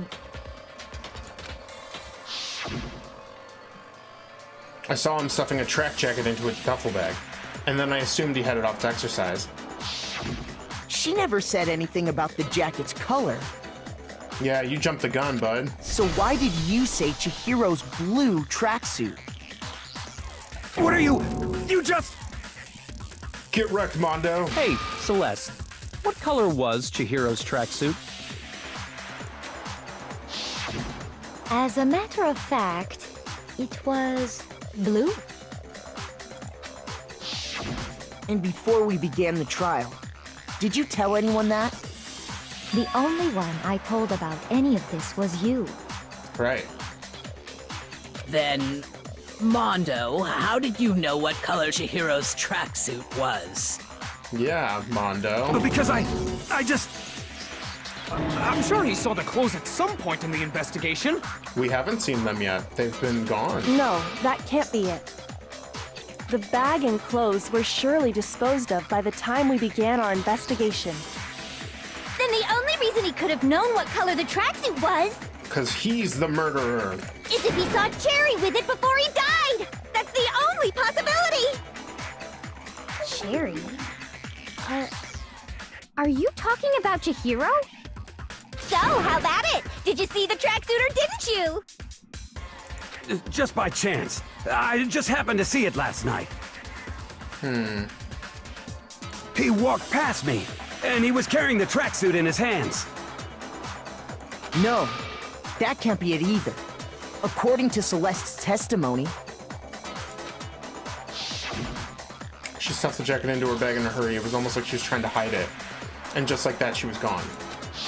Yeah. when Celeste noticed it, Chihiro made a point of making sure the jacket was completely in the bag. If you just ran into him briefly, you couldn't possibly have seen what color the tracksuit was. Yeah, I think it's Mondo, and then maybe bonus points his bro is trying to help him. Yeah. It would appear you've dug your own grave. Haha, Mondo. Perhaps. But you handed him the shovel, didn't you? That's why you said what you did. Oh. Focus on the tracksuit and it'll be obvious who he met with? What a bunch of nonsense. Ah, now I understand. It was all one big bluff, wasn't it? Your true intention was to draw a slip of the tongue from the culprit. A slip of the tongue, you say? That's why you said you knew who did it, to put them on edge. That's right. However, Mondo was my target all along. I had my suspicions about him from the very beginning. But why? What made you so suspicious? Interesting. That's a good question.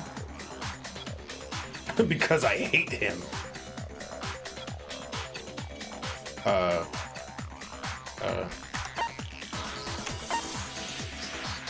The way he was acting? Oh. There was a certain turning point that tipped me off.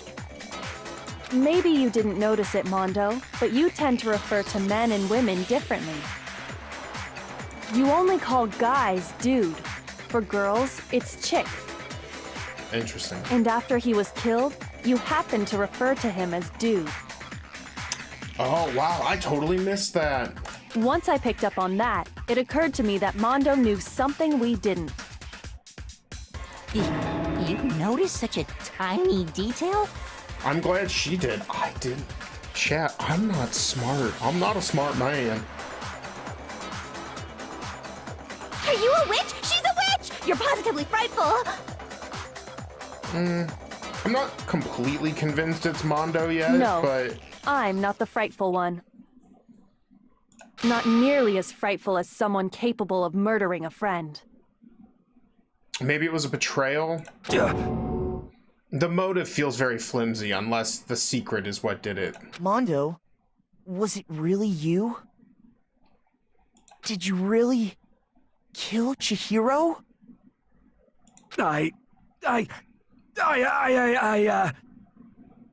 That's true. He is freaking out right now. I didn't kill anyone! You've been all over me, judging everything I say, putting words in my mouth. What gives you the right to treat me like a goddamn criminal? Okay. Yeah! He would never do something like that! This is a false accusation! And Kiyotaka is his bro, so of course. It's true. My reasoning on that is pretty shaky. That was fast. Well, this does present us with a problem. It seems we are all out of leads. My time has nearly come. Nice, Hifumi. That's what my little ghost friend is telling me. Oh yeah, that reminds me. Hifumi, weren't you telling me you'd found some evidence? Really? What kind of evidence? Actually, now that I'm thinking about it here calmly, it might not be all that relevant. Hifumi. Jeez, did your confidence just get up and walk away? It's fine, man. Just tell us. If you really insist, then... Here it is. You have a missing e-handbook? What do you have there? It happens to be an e-handbook. I found it laying on the ground, so I scooped it up. You found it on the ground, right? Then it must belong to... It's Chihiro's. I got it! There we go. We know Chihiro's handbook was missing from the scene of the crime, right? For a fact. For a fact indeed. I was totally sure I'd found it. Then it must hold some clue about the culprit, right? Well, that's what I was hoping. But it's busted. It won't even turn on. There are two busted ones? I imagine the culprit broke it to get rid of any evidence after the murder. That's odd. I didn't think the handbooks were quite so fragile. You're right. They're not. Right, so... is it Leon? They're totally waterproof and shock resistant. It would take an awful lot to break one. And yet, this one does appear to be broken, as is Leon's, sitting useless in the main hall. Yeah, it is a big question I've been thinking about, chat. How do these e-handbooks keep breaking? For all your confidence, that is a remarkably high failure rate. Do you think there might be some kind of mystery in there somewhere? Well, you're blushing, so yes. How precisely did the handbooks get broken?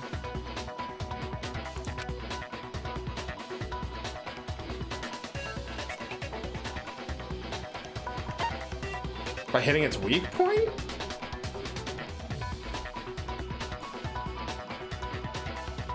By hacking it?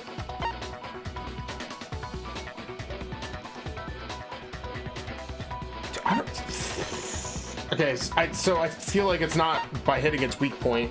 It's meant to not be weak. Do you think it's weak point? Oh man, I'm running low on, the fact that I...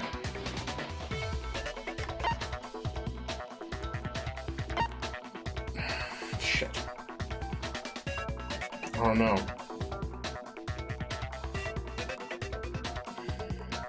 Maybe it's a... But that hasn't been brought up, has it?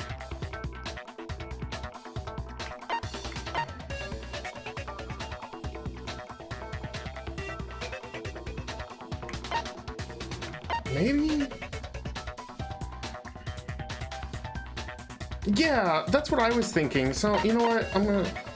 Maybe it's a weak point somewhere. I got it!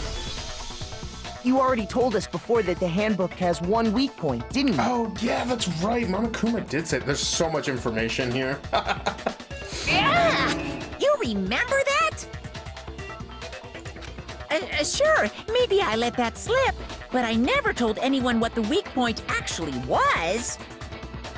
But if the handbook is supposed to never break, and 2 of them broke in quick succession, then Then we can only assume that someone's figured out its weakness. My one weakness! You know what the weakness is, right, Monokuma? So, what is it? Huh? You're asking me? Yes. I think it's a necessary piece of information if you want this to be a fair trial. But if I tell you, and someone else decides to copy it, that would be very not good. Just tell us already! Why would we want to break our own handbooks? For this exact reason?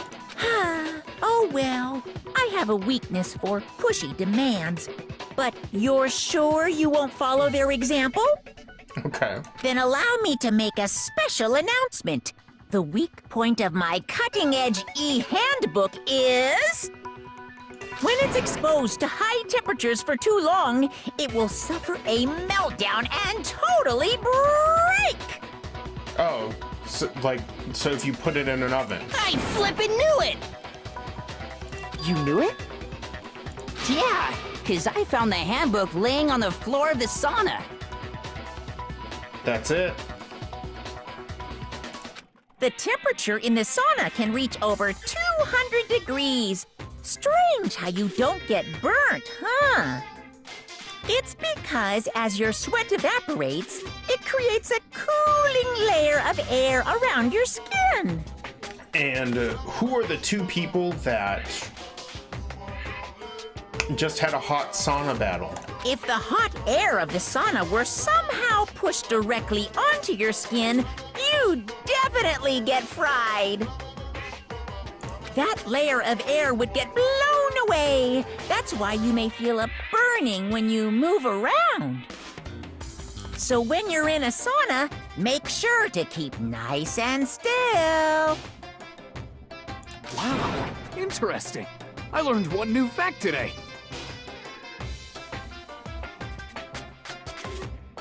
Wasn't Kiyotaka the one who wore his whole outfit? That is a mere trifling speck of knowledge. Anyway, if you found the victim's handbook in the sauna, then the killer must have been purposely trying to raise its temperature in order to break it. Meaning the culprit somehow knew its weakness. No way. Is it Kiyotaka? He's the only one who could have done it. He was wearing his outfit. But how'd they find out? Monokuma said he didn't tell anyone, right? Or was Mondo no, Mondo was wearing a towel. No. Fuck, am I getting it flipped around? God, I wish I could remember that scene better. Indeed. It might be Mondo. Quite the mystery. It's one of those 2 for sure, but I feel like it's weird if it was Kiyotaka. What if they found out by accident? What do you mean by accident? What if the killer took their own handbook into the sauna, not knowing its weakness, and it broke? They'd realize it was broken, of course, and it wouldn't be hard to figure out why. And once they had Chihiro's handbook, they knew they had an easy way to dispose of it. Yeah, and Mondo brought, if I'm remembering that scene correctly, Mondo or Kiyotaka was wearing their full outfit when they went to the sauna battle, and I just can't for the life of me remember who it was. I won't say it's not possible, but who would have done something like that? I don't know of anyone who took their handbook into the sauna. Makoto would. He was the one who experienced it. I might know someone who did. Whoa, seriously? I think the one who may have taken their handbook into the sauna was... It was Kiyotaka.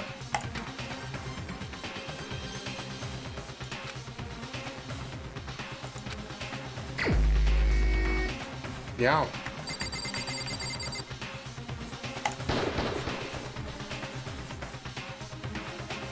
No, it certainly wasn't me, but I mean... You seem awfully rattled, Taka. Could it be you know who it actually was? In that case, there's really only one person left it could have been. Shoot! Looks like an embarrassment. Well, it's fine, whatever. I have 3 hearts.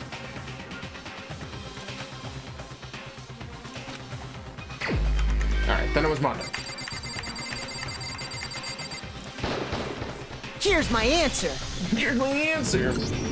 Mondo, your handbook got broken in the sauna, didn't it? What?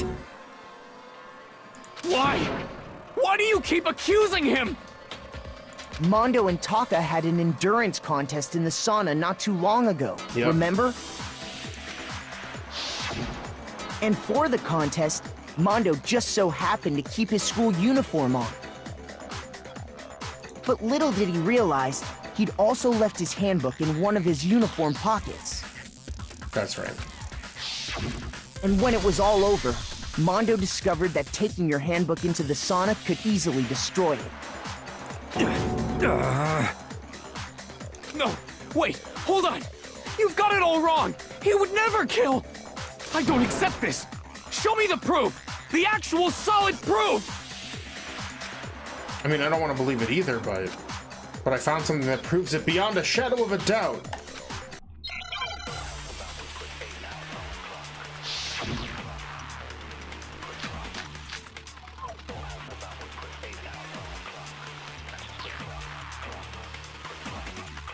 Let's test Makoto's assertion. If what he says is correct, then Mondo, you broke your own handbook. In other words, if Mondo's handbook is actually broken, then that proves that what Makoto said is right. Well, my goddamn handbook works just fine! See? Look! Makoto was wrong after all! Mondo wouldn't hurt a fly!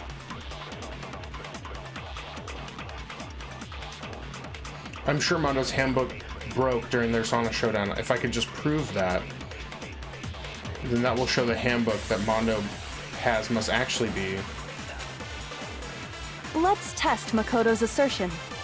If what he says is correct, then Mondo, you broke your own handbook. In other words, if Mondo's handbook is actually broken, then that proves that what Makoto said is right. Well, my goddamn handbook works just fine! Does it? No, though? that's wrong! Then prove it, nerd! Mondo, the handbook you have right now, is it really yours? The fuck is that supposed to mean? The broken handbook that was in the main hall, isn't that one actually yours? What the heck are you talking about? What I mean is, I think Mondo swapped his handbook out for one that actually works. I think he took Leon's handbook and replaced it with his own. After all, Monokuma said himself that Leon's handbook never should have broken. Right. That's right! The punishment it suffered wasn't nearly enough to destroy it. So then, the broken handbook in the main hall is actually Mondo's, which would mean that the handbook Mondo has right now is actually Leon's, yes? But doesn't that violate the school regulation that says loaning out your handbook is prohibited? Yeah, but you could borrow a dead man's switch. Well, here's how I look at it. There is a rule about loaning your handbook to another student, but if they're dead, they're not a student. Fair. It's kind of a gray area, I admit. But no worries. If anything, it just makes things more interesting. Chat, stay hydrated. As such, I decree that exchanging handbooks with a corpse is not a violation of the rules. Well, Mondo, if I'm wrong about this, you're welcome to say so. I'm happy to admit I made a mistake, but... Son of a bitch! What's wrong, bro? Come on! Tell him he's wrong! You are wrong! You have to be wrong! Aw, man. Poor Kiyotaka. Everything you just said is wrong! You made it all up! Okay, then why don't we look back on this case one more time, from the beginning? That way, everything will become clear, and we'll all see if I was right or wrong. Oh, are we doing the comic? That's a climax? Okay. So there's, okay, so there's this.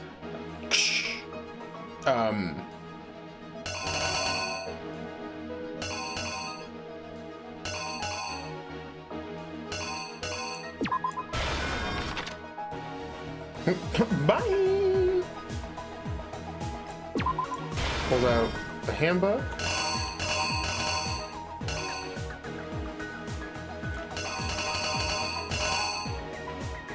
No. In the boys' room. Alright. Yo, what up?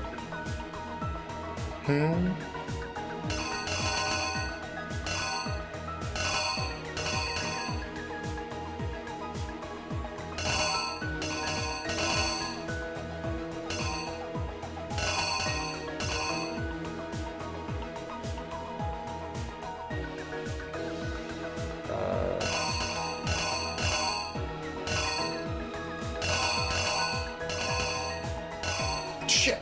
I don't know what goes there yet, so, bleh.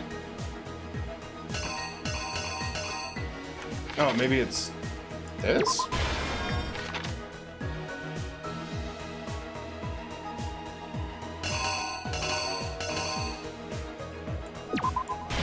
Bleh. Wait.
Oh, okay.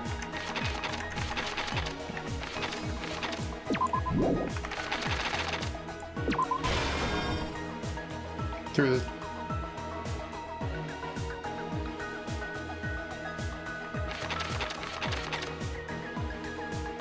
No, again, why would he mess with the crime?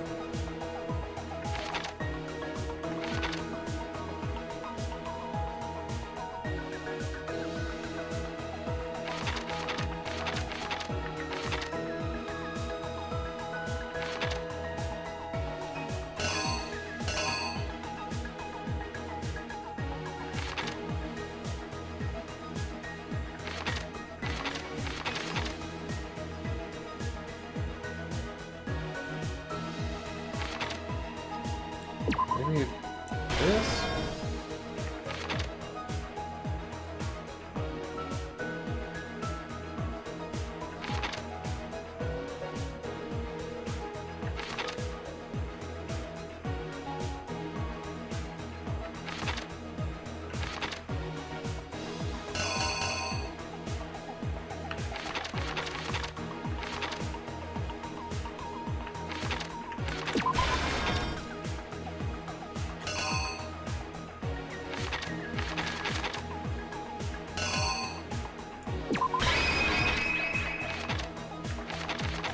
Is that enough? Alright, let's go back from the beginning. She noticed the blue. Bye. She goes in, walks into the boys' room. Hi. Yo, what up? Menacing. Da da da da da. Is this right?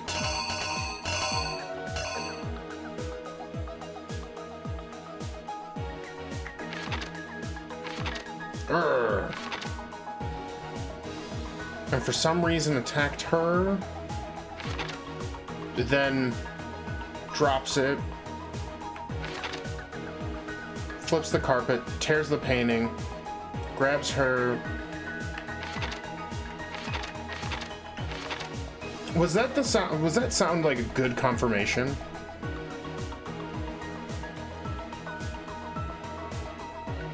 Him. Yeah, him, sorry.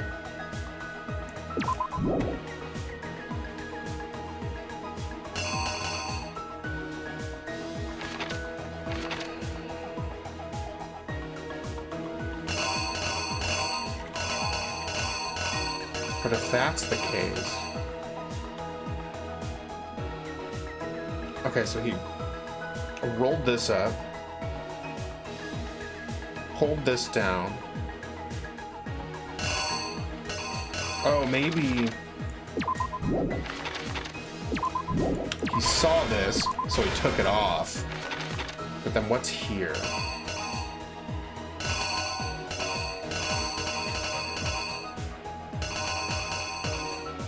Is it? Well, that doesn't feel right either.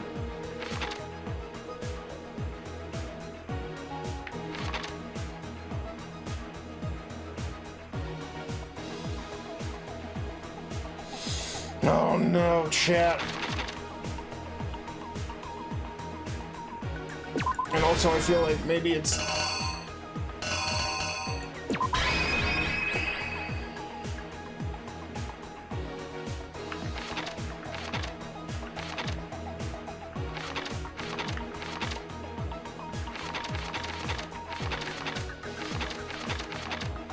Having the poster splatter with blood came after being hit with the weapon. Right. Oh, okay, so...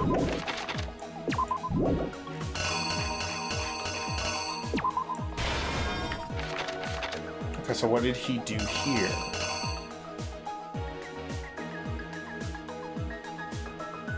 Did he... Yeah, this comic part's hard. I wish they would give you some kind of confirmation.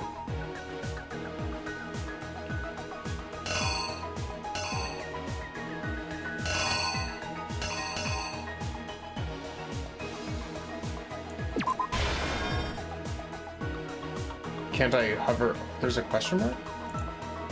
Which locker room did the killer...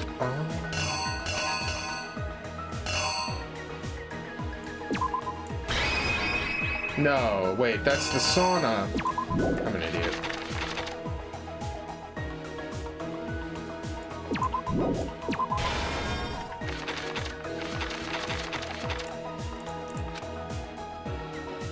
Alright, where's the girls' room? Where'd I put the girls' one?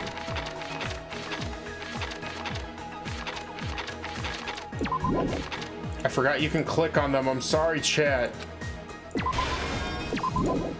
To disguise the truth, the killer switched around the carpet as well as something else. Okay, so this is...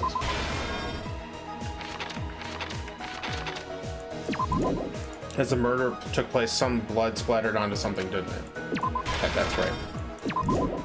The weapon the killer used was... Okay, so that's... Yeah, that's right.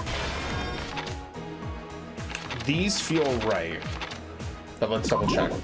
There's something everyone has that you need to get into the locker rooms. See, that would have been wrong. Which locker room did Chihiro go into?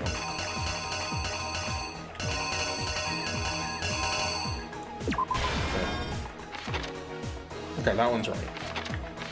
Just by context clues only. Okay. The killer took something from the other locker room and switched it at the scene of the crime.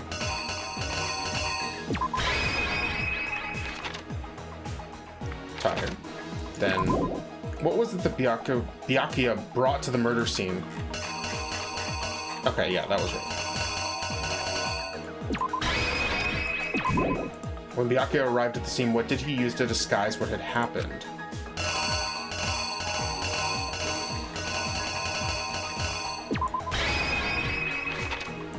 What an idiot. Where did the killer after he went to the sauna? And then, when the handbook got thrown into the sauna room, what happened to it? It go boom. Reenact. The killer is you! You! First, let's take a look back to before the incident. We did a chat. Last night, Celeste saw Chihiro in the warehouse, correct? At the time, she was apparently stuffing something into a duffel bag.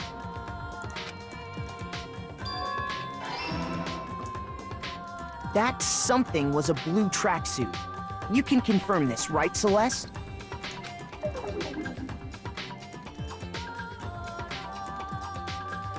With bag in hand, Chihiro headed out, even though it was officially nighttime. Right. She made her way to the locker room, specifically the boys' locker room. But how could the victim, who was apparently a girl, access the boys' locker room? Oh, what? I don't understand.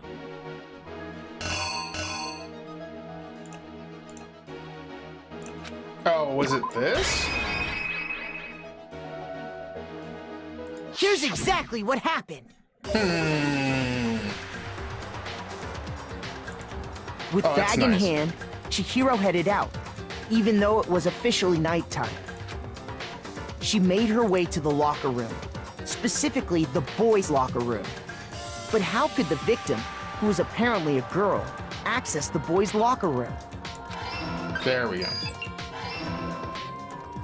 Simple, because she was really a he. Which is why he was able to use his own e-handbook to gain entrance to the boys' locker room. Once inside, he met with someone there. And the person he met was the one who killed him.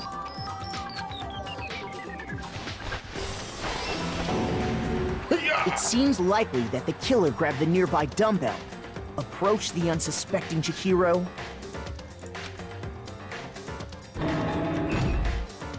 Welcome and to the attacked fandom. him. Noah, thank you for following. Oh my gosh. This is all exciting, but thank you so much for following. Splat. And that's where the bloodstains on the poster and carpeting in the boys' locker room came from. Gotcha. Okay. Thud.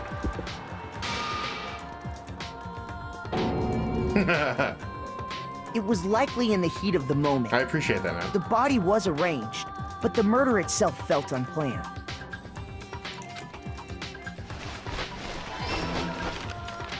Which is why the killer hurried to try and hide the act. First, pulling up the bloodstained carpet. Then, removing the bloody poster. I'm glad you like it, man.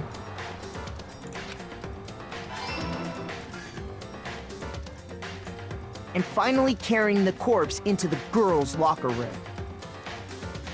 A girl's handbook was necessary to get into the locker room, of course. But this alone doesn't prove that the killer was necessarily a girl. After all, Sayaka and Junko's handbooks had been placed in the main hall. Using one of those, a boy could get into the girls' locker room without much problem. Nice. And that's exactly how the killer did it. With the carpet and the poster they brought with them, they got to work.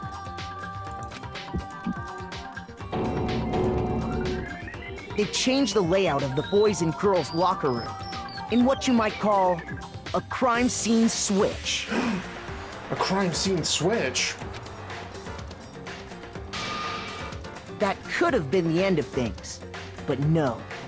A fucking monster decided to make it harder for me. Byakuya discovered the body and decided to intervene in the situation, making things even more complicated. Why though? Your life is on the line too, bud. So, after stumbling on the crime scene, he went and grabbed the extension cord from the library, and then he got to work. He used the cord to string up Chihiro's lifeless body.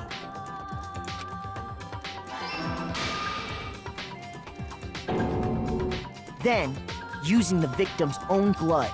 He left a grisly message there at the scene of the crime.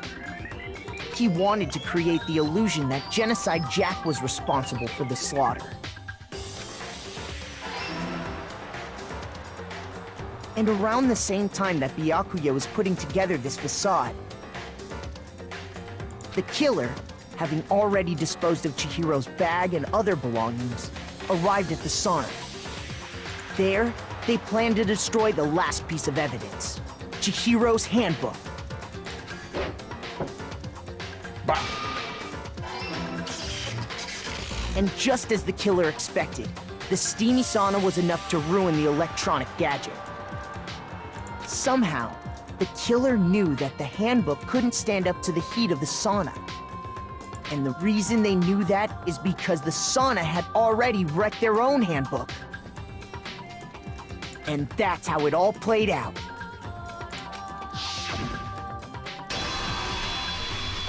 Isn't that right, Mondo Arata?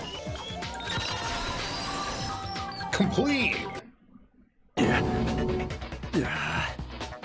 Oh, is this the DDR thing I gotta do now? Wait! No, this can't be right. No, it can't be. You mean you didn't know? Where's your evidence? Yeah, where's your evidence? You need evidence! You need proof! Without any proof, you can't pin any of this on him! Kiyotaka, I get it, but evidence that Mondo is the killer that already revealed itself earlier in the trial. If I could somehow show where Mondo's handbook is right now. Once I do that, everything will become clear. A new element has been added to the time bullet battles. Okay. Let's talk a little bit about fever time and nega time. During a bullet time battle, if you press the space key, fever time will activate and your tempo will be forced to its max.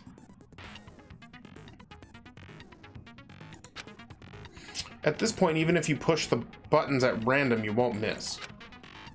So you can push right, left mouse, however you want to destroy the opponent's verbal assault. But this only lasts until your focus gauge runs out, so make the best possible use of your time. Of course, it wouldn't be fair if you only got access to special time, right?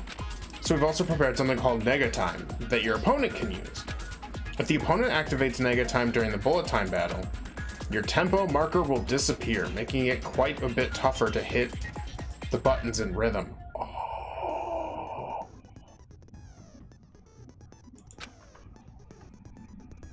Oh, that's rude. If you were to activate fever time at this point... No, never mind. I'm sure nothing would happen. I don't know what I was worried about. Unsurprisingly, if your action difficulty is set to gentle, the opponent won't use this. Well then, good luck, and have fun. Wait, what was the button to use that, though?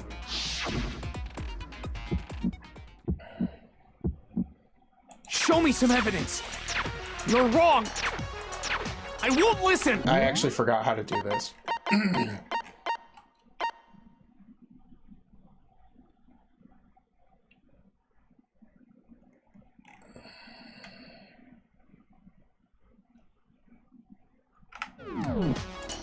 I refute you!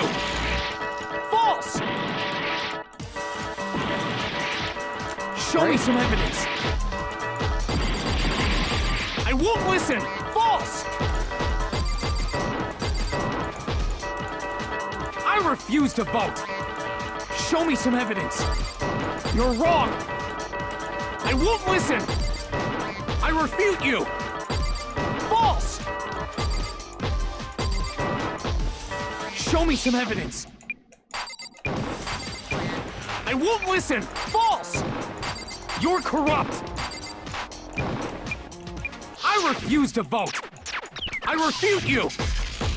False! I can't You're figure out... Show me some evidence! This should prove it!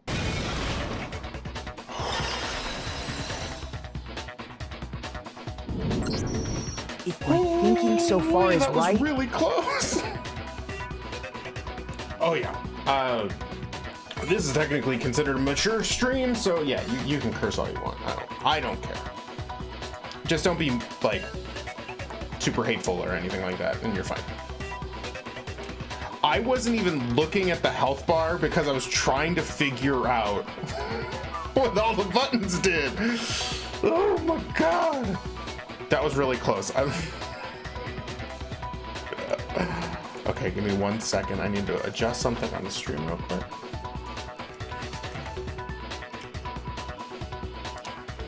Alright, there we go. Alright, we did it. Well, when he slowed down the tempo, I forgot what the tempo was, and he kept blocking the thing. Yeah, guys, I'm a real gamer. I live life on the edge. If my thinking so far is right. Mondo must have replaced his broken handbook with Leon's. In which case, we can just check each of our handbooks right now. Boom. Once we do that, we'll... It pulls out a bigger can of Beepus. We don't gotta do that. Huh? Yeah. I did it. I killed him. Oh damn. Alright, you're just gonna outright say it.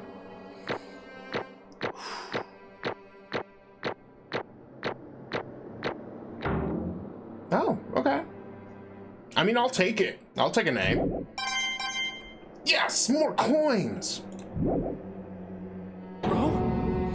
Bro, what are you saying? Bro, it can't be. I got no choice, man. After hearing all that, I gotta just give up. Go ahead, Monokuma. Get it over with. Ask for the goddamn verdict. Roger that. Wait! Hold on! No waiting, no holding on. Time for the moment we've all been waiting for. Grab your lever and give it a yank! Who will you elect as the Blackened this time around? Will you make the right choice or the dreadfully wrong one? Nagito, I do love the Francesca, or the Francisca reference from Phoenix Wright. What's it gonna be? What's it gonna be? Well, he did it, so. I like his little monopoly. Not surprising. I felt like at some point Mondo was gonna murder somebody. What? Uh-oh, this time it looks like you got it right. Again! Yes, it is so. The Blackened that killed Chihiro with Fujisaki was... Mondo Owada! Unbelievable. In case you're wondering, the vote was not unanimous. Kiyotaka chose the wrong answer. Oh, he chose the wrong answer. You're treading very close to the danger zone, Mr. Ishimaru. You need to be more careful. I refuse to believe it. There's no way. No way he could kill someone. Sorry. What is this? Why are you apologizing? Why? Why? Why? Why did you do it? Foolish fool, foolishly fooling the foolish. Now then. Well, it looks like Mondo's taken a vow of silence, so allow me to explain on his behalf. Actually... The story of the murder this time is the sad story of two men. Oh, but for anyone who doesn't really want to hear it, you can hit the control key to fast forward the text. Why would I want to do that? Anyway, there once was a young boy, and his name was Chihiro Fujisaki. He had an extreme inferiority complex regarding his own lack of strength. You're so weak even though you're a boy. He'd heard things like that as long as he could remember, and he couldn't overcome his weakness. On the contrary, he tried to hide and bury himself further and further into that weakness, to take on the fragile form of a petite young girl. He had chosen that as his way out. Now nobody will be able to say anything about even though you're a boy. But no matter how tightly he wrapped himself up in that shell, the inferiority complex had already taken root deep inside of him and was not so easily weeded out. As it turned out, the shell was completely empty. The complex didn't disappear. Instead, it only grew stronger and stronger. I'm weak. Weak, weak, weak, weak, weak, weak, weak, weak. Okay. Once the killing game had begun here at the school, he had no choice but to accept this fact. After all, this world is survival of the fittest. If you're not strong, you don't survive. And then the lovely and hateful Monokuma announced the revealing of the embarrassing secrets. Aw, was that the secret? Which of course included Chihiro's embarrassing secret, which I was more than willing to divulge. Because I'm a monster. Monokuma. Even though he dresses like a girl, Chihiro is actually a boy. Hey, And that was something Chihiro couldn't let anyone find out, no matter the cost. If that was revealed, it would be the end. The hardened shell would crack, the armor would fall away. Without a doubt, those around him would torture him more than ever before. Everyone figured being thrust into such a dilemma must have sent him spiraling into despair. What? And yet... I'm sorry. I don't really want to talk about it right now. But... But I also don't want to leave things the way they are, so maybe I can talk about it later. After I try my best to become strong, then I can tell everyone. Annoyingly, he used the threat of discovery to motivate himself to become stronger. That's right. Now's my chance. I want to change. I'm going to get stronger and accept who I am.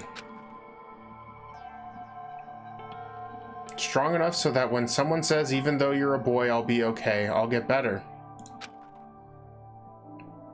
With that thought at the front of his mind, he resolved to take immediate action. And so, that day he made commitment to begin exercising. He was prepared to retrain his mind and body. But sadly, that would be the first and only chance he would get at it. Hey, When he decided to start exercising, he thought it would be good to ask for someone's help. But he wanted to tell that person his secret first and then ask them to help him from there.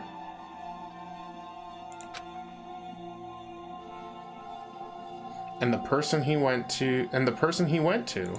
Yeah, that's right. It was me. Yep, it sure was.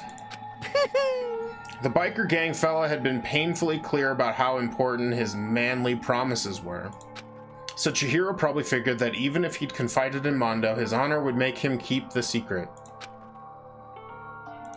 Plus, Mr. Macho Mondo was the very symbol of a strong man that Chihiro had always aspired to. Maybe talking to Mondo about it will help me give some courage.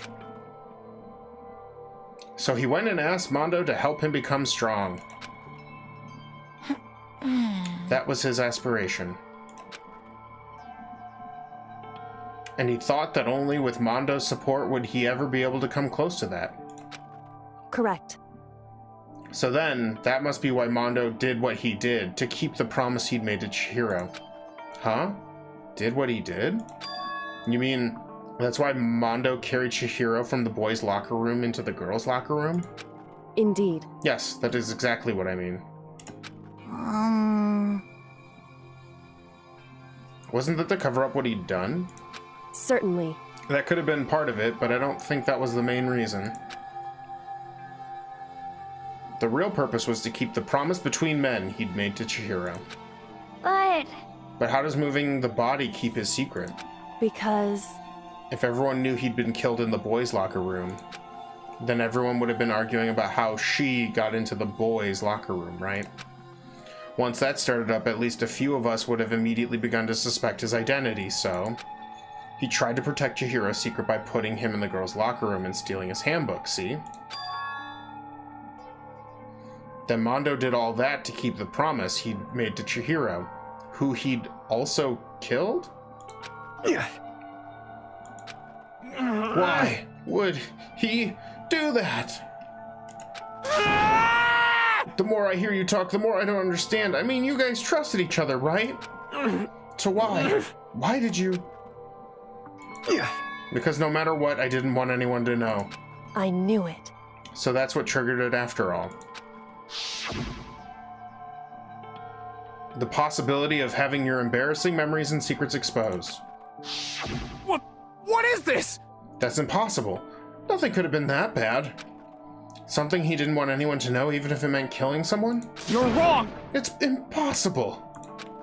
Don't make me repeat myself. To judge others by your own standard is the height of folly. Even if you can't comprehend it, he obviously can. That's all there is to it. Well, while we're on the subject, why don't I tell you? That embarrassing memory, that secret he didn't want anyone to know. Hey, You know what Mondo did? He killed his own brother? The fuck? Oh.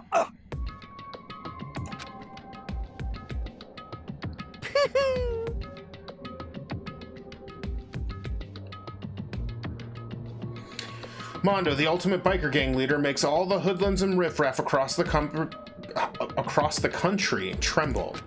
But the only reason he had the chance to join a gang in the first place was because of a certain someone. His brother. Mondo's older brother's name was Daya Owada. Mondo had nothing but respect for him. It was because of Daya that Mondo ever got on a motorcycle. Mondo's brother was his only family growing up. He was the only one Mondo could trust or respect. He wanted to measure up to his big brother, so he imitated him in everything he did. Mondo was the epitome of the starry-eyed kid brother. Meanwhile, the charismatic older brother had put together a local motorcycle gang. And before anyone knew it, it had grown to the biggest biker gang in the country. Daya, the older brother, number one in the gang, and his number two, his younger brother Mondo. In the beginning, everything was peaches and gravy. But when Mondo started to think about how he would have to take over the gang from his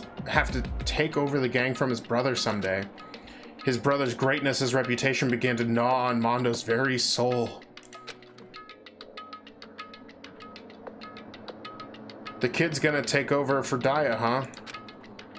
Daya created this gang with his bare hands. Mondo's just along for the ride. Can someone like that really be our leader? All that'll do is make the gang look bad. Almost every day, Mondo heard the gossip and whispers of other members of the gang. Which is why... I gotta get stronger. Stronger than Daya. Once. Just one time. No matter what, I gotta win. Don't fuck with me. I don't care what it takes. I gotta come out on top. And on the night of his amazing brother's retirement ceremony, Mondo challenged him to a street race. But during the race, tragedy struck. No! The kid brother pushed ahead with reckless abandon, eager for victory, and dashed into oncoming traffic. But suddenly...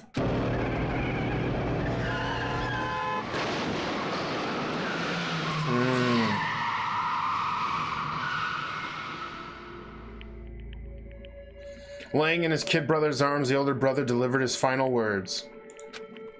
My bad, kid. I fucked up. Sorry. Of course, he knew it was his brother's fault, but Dai never blamed him for what happened. Hey, kid, the rest is up to you. No matter what, you gotta keep the gang together. 'Cause it's the team, you and me put together. It's a promise between men.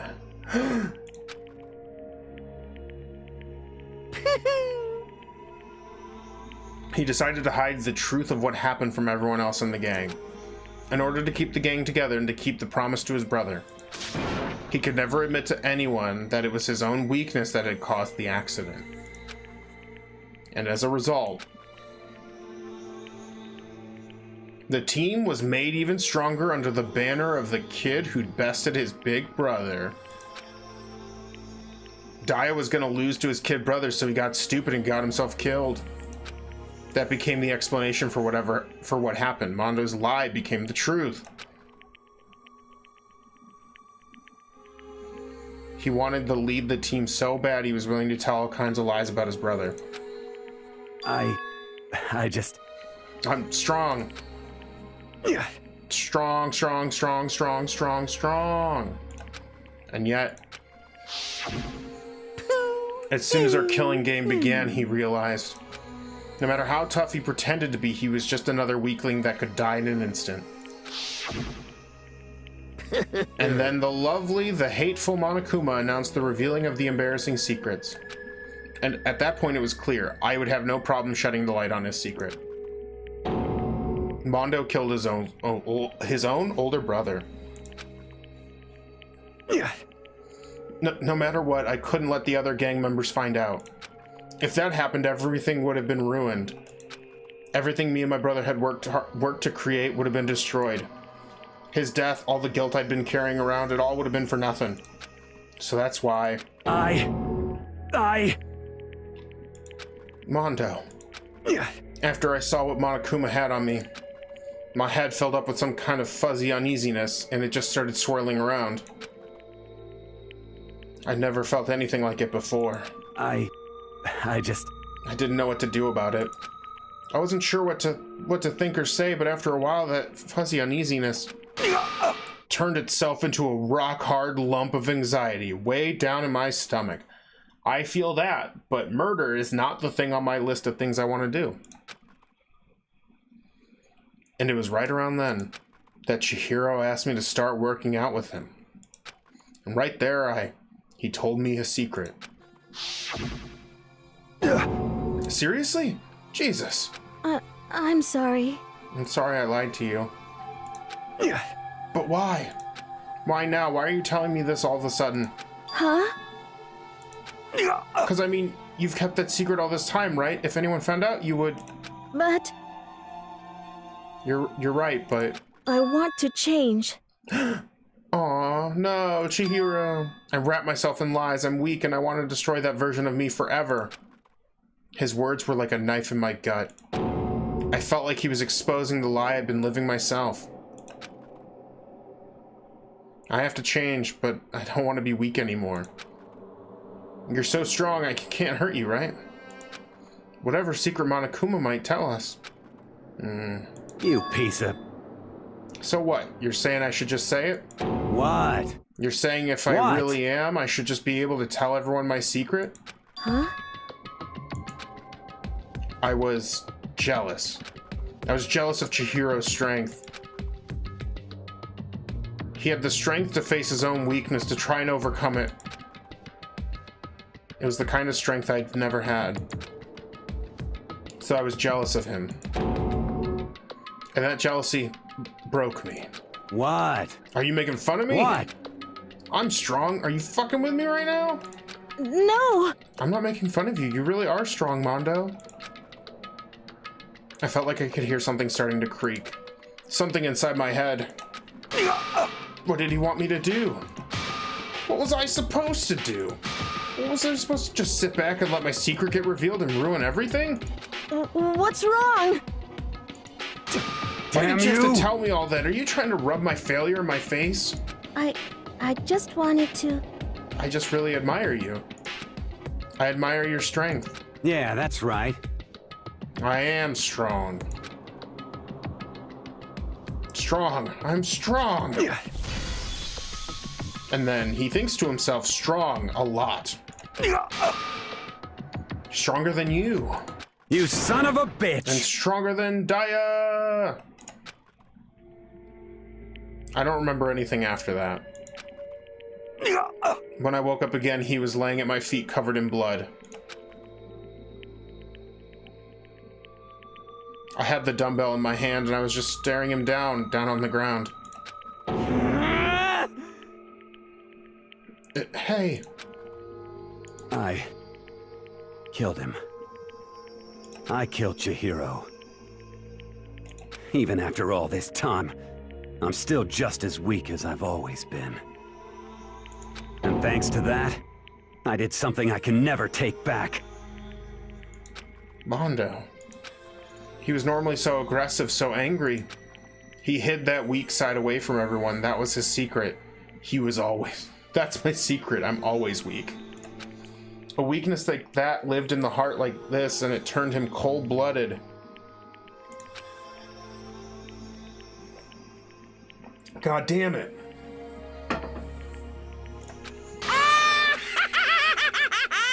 Monokuma, you're a jerk. Look at him, you see? You're all just like him. For a secret from the past, for a memory. For that, he killed another living human in cold blood. He couldn't cut free of his regrets from the outside world. He doesn't know what true strength is. Do you see hope anywhere in there? 'Cause I sure don't. You bastard! Just shut up, you son of a bitch. Go ahead, say it again, I dare you. Yep. Okay, I'll say it as many times as I want. Is what I want to say, but... Unfortunately, I can't do that right now because the time for punishing is fast approaching. Oh no, the punishing. Punishing? It can't be. You mean execution? Well now, well now, well now, well now. That's what I promised you, right? The blackened that disturbs the peace will be punished. Ridiculous. Hold on. Now then, I've prepared a very special punishment. For Mondo Owada, the ultimate biker gang leader. No, wait. Let's give it everything we've got.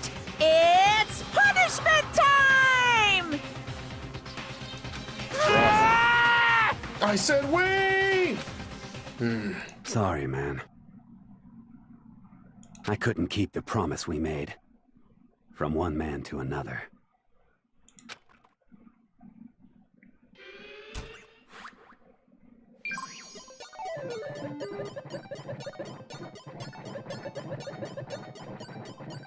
Uh-oh.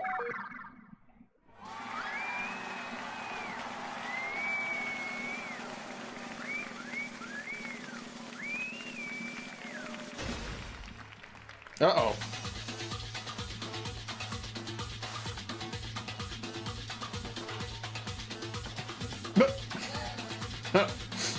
I like Monokuma's hair.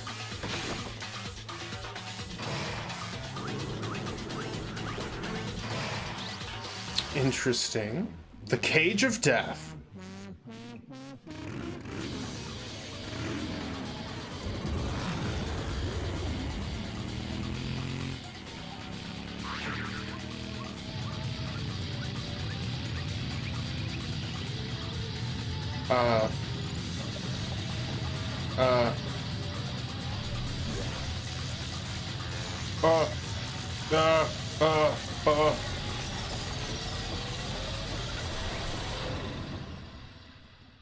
Did he just explode?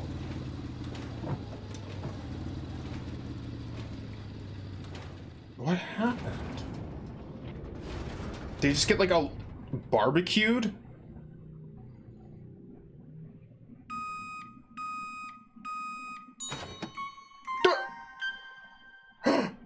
He was turned into butter.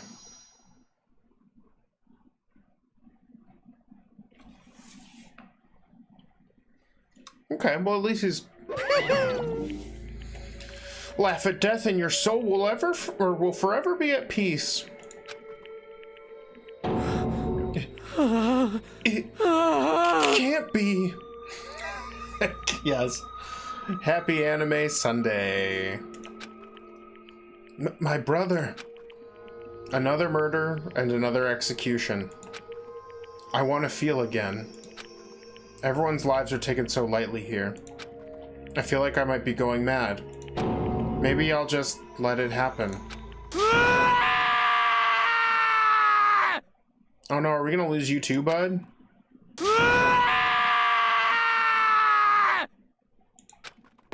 As Taka's sad screams invaded our skulls, we were each forced to realize once again. But he, of course, he had to. What a disappointment. This is the end of the game. Byakuya? What is this? You're completely insane, you know that? A game? One of our friends is dead. Do you realize that? Naturally. Of course I do, because this is a game of life or death. Hey. I don't have anything to say to you. I don't have a response except that. However, I just don't understand why. Why did you go out of your way to disguise Mondo's crime? What? Why? Isn't it obvious? Because it made things more interesting. Oh, so he's just a crazy person. Cool. His voice was calm, emotionless, like the voice of death. It chilled me to the bone. Last night when the murder took place, I was in the library as usual. Honestly. So you ignored the nighttime rule too? That rule never mattered to me. I don't recall agreeing to it.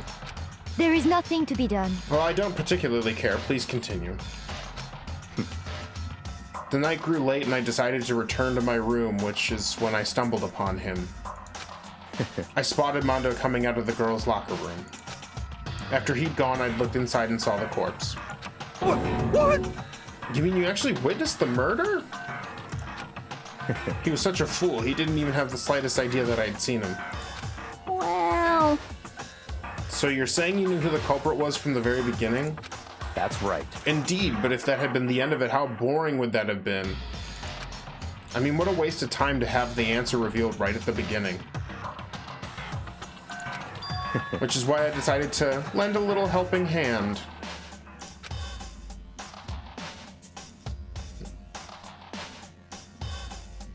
I thought it would liven things up. This guy's insane! You did all that to liven things up? I see. So after hearing about Genocide Jack from Toko, you decided to use that to create the fake murder scene? But damn, man, if we had figured out who really done it, you would have been dead too, right? Well, obviously, I would have revealed the truth before it reached that point. Of course. Byakuya turned and looked at me in the eye. I could feel his sharp eyes piercing into me. Thanks to a certain remarkable someone, it never did, and I was able to perform an interesting experiment. Once I do decide to become blackened, I now know who I'll have to watch out for. I think he's talking about me, chat. What? Correct. So that was your reason. Are you satisfied? Indeed. Yes, we're done listening to your story. Moving on. Hey. There's something I'd like to ask Monokuma. What's this? Oh? I'm up next? You'd like to perform these elaborate executions each time, correct? My question is, why? Do you like them? But you know, this punishment, this despair, it's not just for you. All of this punishment and all this despair is my gift to mankind itself. Oh, is this like the Truman Show? What?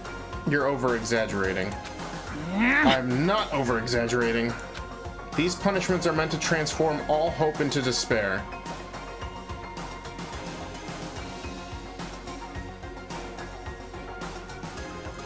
Damn. What do you mean? Huh? Mean? Mean? Mean? What the heck? He says mean a bajillion times.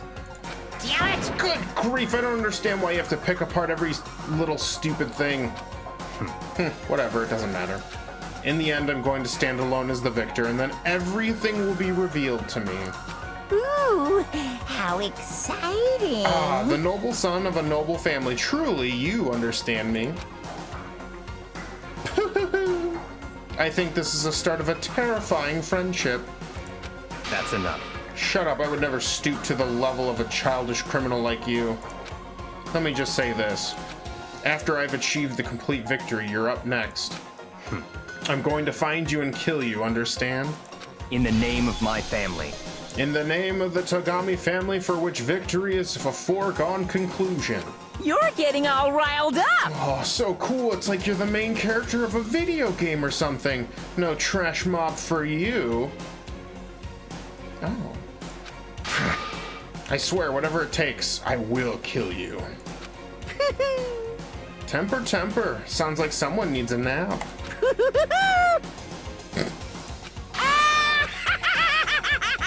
Monokuma, you know how to make things incredibly awkward and strange. Monokuma's laughter peeled across the courtroom and the curtain closed on the case of Chihiro and Mondo. But I knew that wasn't the end.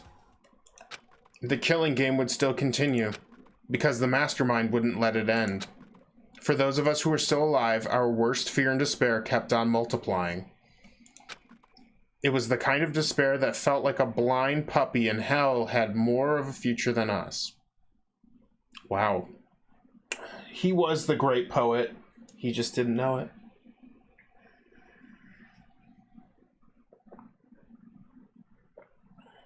I know, Chad. I'll be here all night. All of our courage, our effort, our friendship, it felt like it amounted to nothing at all. It was the worst kind of despair.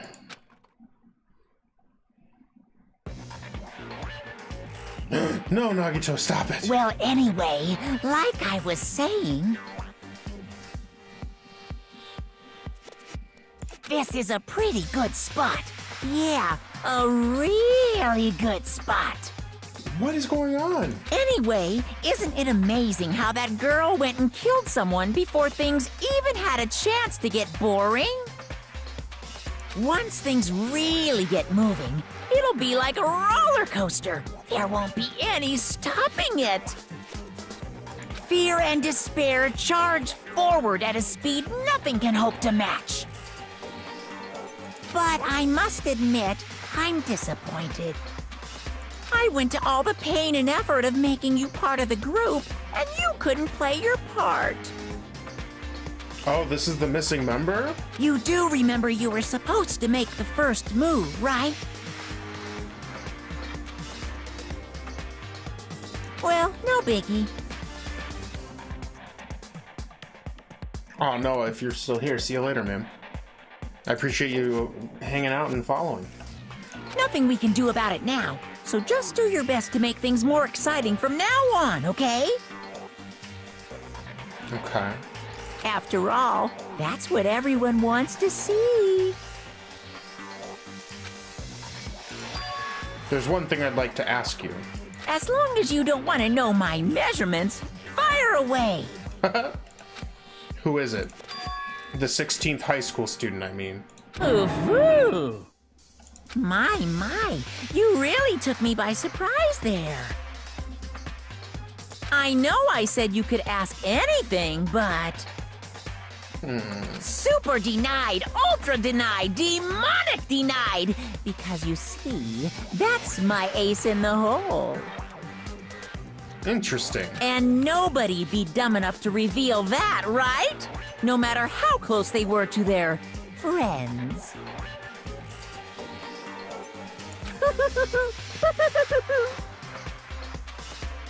Huh. I thought that person that he was talking to was the 16th member, but I guess not.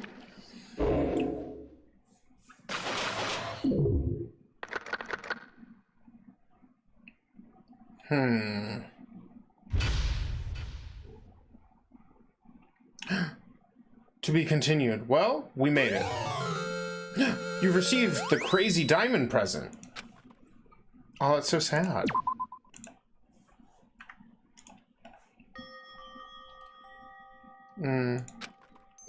Sniff. Sniff, sniff. Oh. Oh. I know I shouldn't cry, but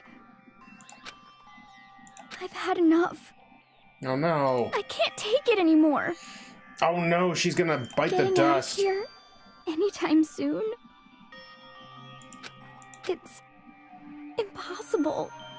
I can't let myself think about how much I want to get out of here.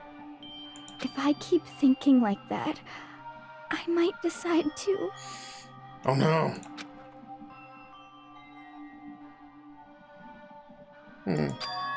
Donuts. I need to eat some donuts. That'll cheer me up.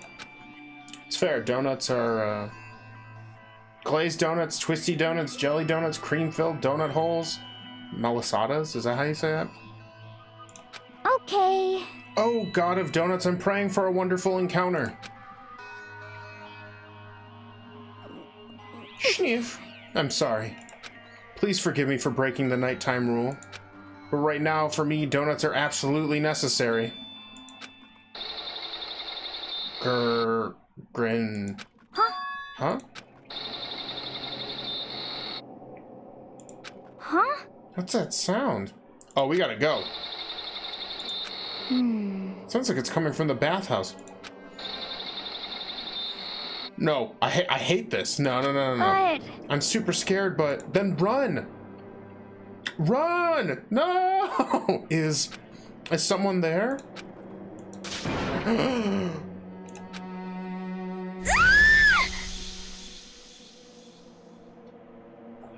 Yo, are there ghosts in here?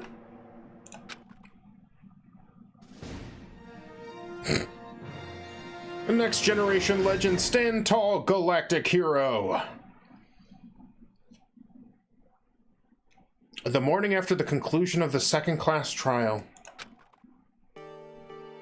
everyone met up in the dining hall just like always, except for, you know, Aoi. And I expected it to start like any other day. That's what I expected, but today's count kind of sucks, huh? Toko and Byakuya still refuse to show up. And I haven't seen Miss Asahina either, or anywhere. She said her stomach was hurting, so she's taking it easy in her room for today. Oh. That's rather unusual for her. Normally she's so full of energy. Which is exactly what makes me worry. So then... So it's just the 7 of us then. It looks that way. How about that? It sounds like this where the committee chairman needs to get things going with a bang! Impossible. Or not. Taka hasn't said a word since everything that happened yesterday. One look at his face showed that he hadn't slept a wink last night. It must be because of Mondo. The two of them became so close, and then he finds out Mondo killed Chihiro.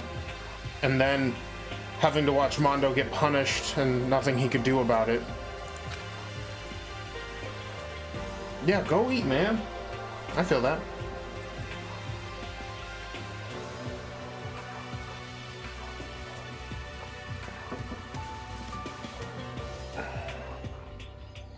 Taka's also giving me Blathers vibes with how his eyebrows connect to his eyes. Well... So, I mean, what's gonna happen now? We haven't found any way out, and we have no idea if help's ever gonna come. Now I'm all depressed just thinking about it. We simply have to make the best of things, do our best to get along and live here together in peace. Forget about the outside world and accept this new life. That is the only hope we have now. What? To live here forever? Well... Here we have every convenience. We have food, clothes, our every need is seen to. Why are you dissatisfied? In fact, let me ask you this. What is it about the outside world that you long for? Is that okay? Competition, discrimination, victimization, and violence? As society grows, so does its perversion. Chat. In which case, our current situation not... Demon Angel, pretty pudgy princess! Huh? Here we go! Maggie, the drill shop owner, the bunny-eared Amazon cat girl dog boy, Robo Justice, the galactic king, and... What I mean is, there's no 2D here.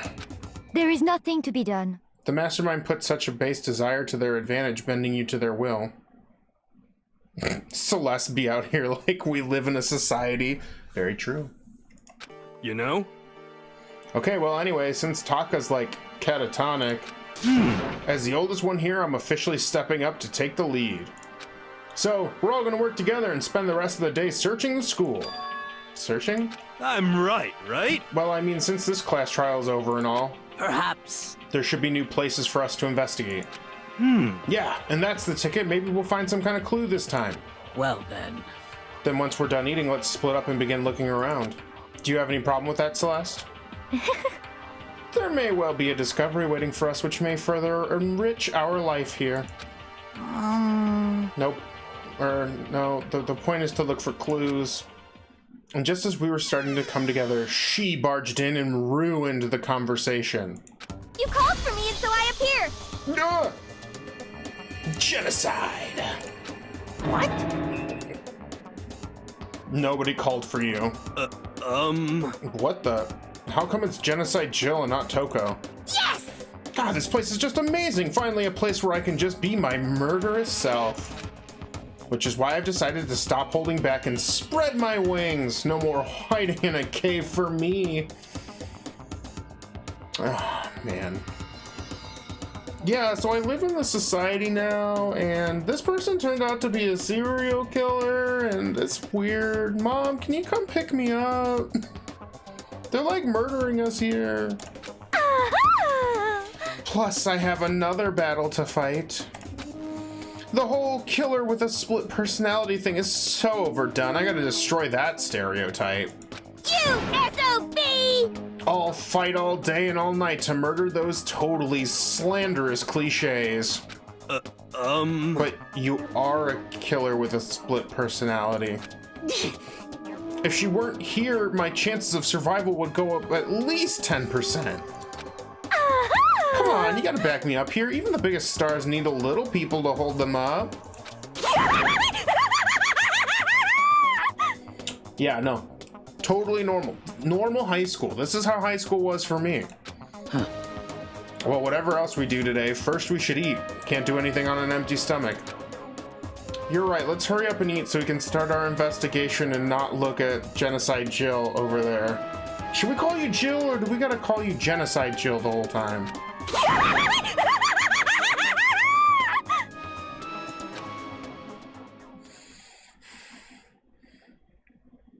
This was also how high school was for you? Yeah. Yeah, it's kind of Hunger Games here.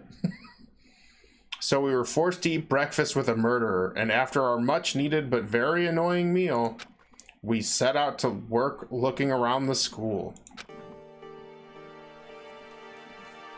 Great.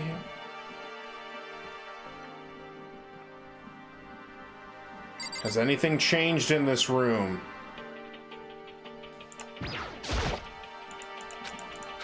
Okay.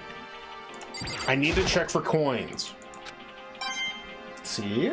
Coins. My high school also had a pool. Jealous. I don't look at the clock too much these days. I mean, what's the point? I need coins. Welcome back, Nagito.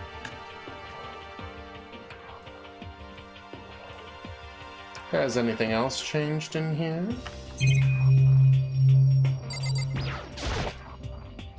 There's a bunch of vegetables all piled up. I always pick meat over veggies because it's still my teens, the meat teens. A surveillance camera. See? Look at that. One is still missing. Sayaka took the one of the knives that was here, and then she... I still can't forget about it. How could I? Let's... Yes. Leave the kitchen. We'll leave here. Oh man, do we have to like be careful and like not run around Genocide Jill? Oh, hold down the fort, chat. Thank you. Oh, we need to see what was in here. Lockers. There's nothing out of the ordinary about them.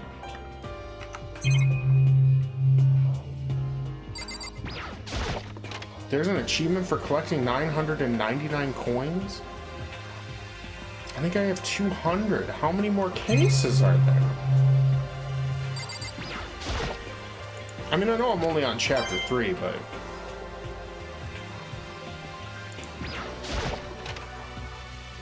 But there's only 10 more students plus 2. I guess there's technically 12 more students if you take into...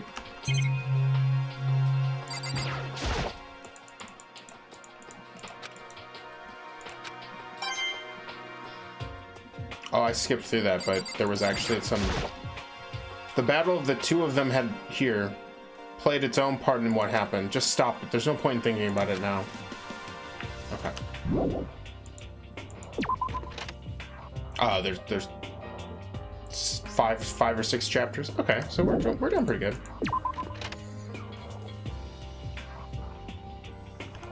All right, get out of the bathhouse.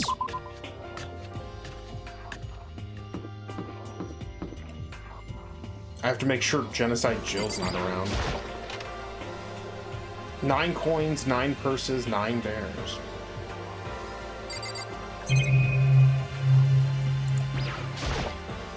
That school swimsuit still hanging out to dry. I feel like it's been there forever. Maybe it belonged to someone who's already been killed. This is one of the monitors Monokuma appears on. Blah, blah, blah. It's a bunch of magazines. The Gossip magazine this time is different from before. I wonder if someone brought it from somewhere else. Even now, the mastermind's probably on the other side of the surveillance camera. Just thinking about it puts me on edge. There's nothing I can really do about it. I'm not going to check all of these, but I'll check one of them. Oh, good. It could wash a whole person. I don't like that you said it like that. Dr. Popper's my favorite, but they don't have it here. This isn't paradise anymore. If they don't even have Dr. Popper, what's the point? Yeah. Okay. We'll check the boys' bathroom real quick.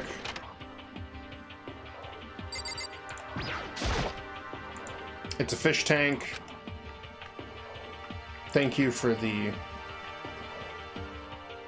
Okay, let's get out of here. Alright. It wouldn't be paradise if that machine didn't sell Beepus, just saying.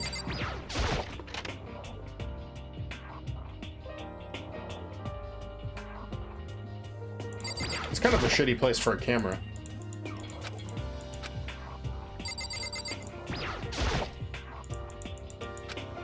Alright.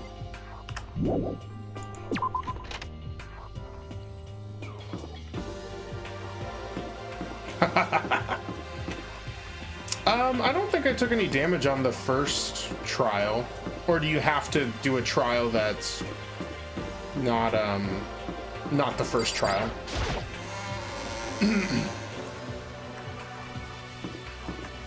Okay, classrooms, don't care about those.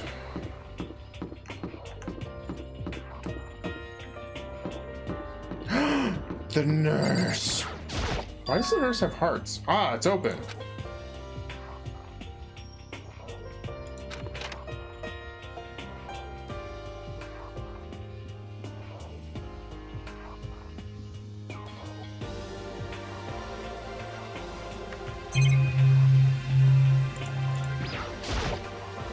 Even now, the mastermind is probably on the other side. Okay. It's a normal trash can. There's nothing inside it, so I don't really need to spend any more time thinking about it. Well, weird. Ooh, a fridge! A refrigerator. They must use it to keep the drugs and stuff cold. Nice. What kind of monitor is this? Who would even make this kind of thing? It has Monokuma Co. written across it. I guess they covered all the details. Okay. Alright, so is there a nurse? That makes me uncomfortable. What other places? Oh, hello. Could it be? Nothing's changed on this floor. The only difference is the gate blocking the stairs leading up to the 3rd floor is gone. I guess that's where they want us to head next. I wonder what kind of crazy stuff is up there. Okay.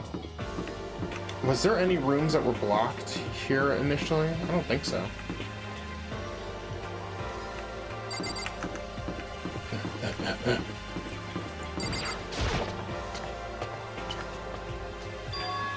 The Third floor of Hope's Peak Academy. I wonder what we're gonna find this time.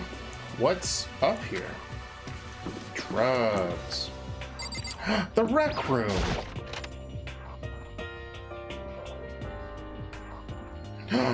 Whoa! Games. So this is Let's see. a rec. I don't know what I thought that. I thought it said incineration room.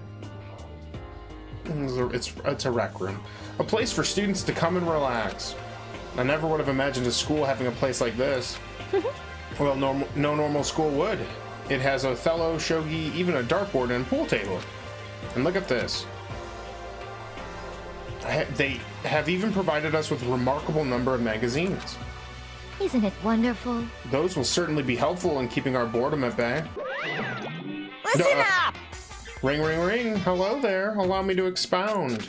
We've got fashion, motorcycles, martial arts, video games, baseball, science, all kinds of magazines. Oh, but nothing dirty. This is a school after all. If you need a quick fix, check out the swimsuit mags. Gross. So then... And will you be adding to our collection as new issues come out? Too bad! Sorry, no can do. Even if I wanted to right now, magazines are kinda what? Watch out! Oops. Nothing. Never mind. No. Anyway, that's it for my expoundation. Bye-bye. He almost revealed something there. What he just said. I know, right? It bothers me too. Most unfortunate. Life here would be that much nicer if he could add some new issues once in a while. How disappointing. Really?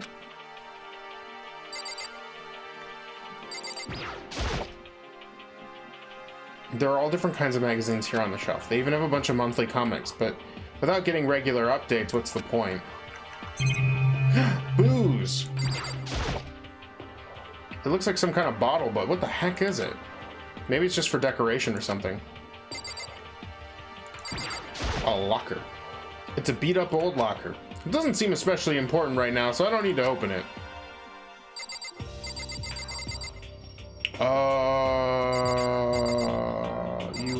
There's an achievement for completing one of these without using a concentration skill at all. Oh. I mean, I'm sure if I really wanted, like, if this was the only game I played, like, that would be a really fun way to, like, try to get more out of it, but, ugh, God, I'm not an achievement hunter, that's for damn sure. Unless it's a fun achievement. There's even a dartboard. Did Monokuma put this here, or was it always part of the school? Nice! Got a coin. Chair. A firm-looking leather couch. It looks pretty comfortable. There's a copy of Othello here. I'm pretty bad at it, though. Look at all these coins! It's a pool table. A pool table isn't a normal school equipment. Is this thanks to Monokuma, or did the school buy it? Probably Monokuma.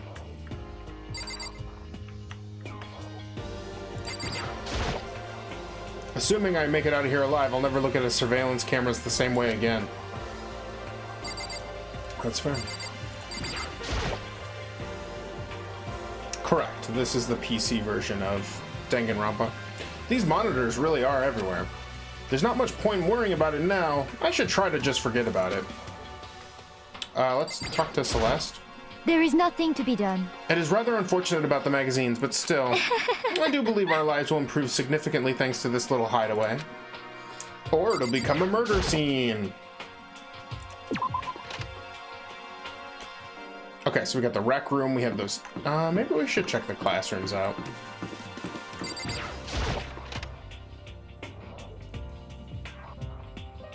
I'm getting tired of... getting tired of this. I wish I could read the rest of it. Even now the mastermind, blah, blah, blah. Yes. These coins! I'm addicted to this. Coins. I don't look at the clocks too much. What's the point?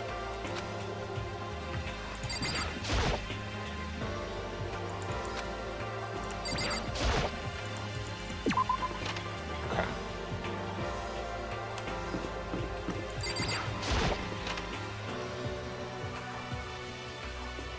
Despair Squadron Mono... Oh! Hello, Sakura. So in the end... The windows up here are also barred with metal plates. Not surprising, I suppose. So escape still looks impossible. But I better check all the other metal plates again, just to be sure. Yeah, that's smart.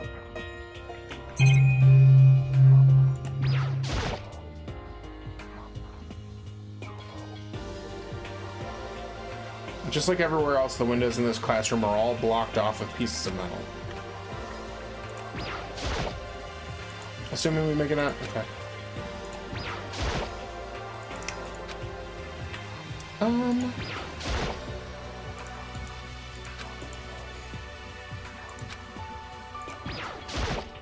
Okay, let's leave. Okay, we got... Looks like we got an art museum. Yo, what up, Kyoko? It would seem... So the third floor opened up this time. After a brief investigation, it looks like there's a physics lab and an art room. Whew. I also found a huge machine of some kind in the physics lab. I wonder what it does. It murders. It's a murder machine. I know. It's hard to believe. Jeez. Let's go into the museum.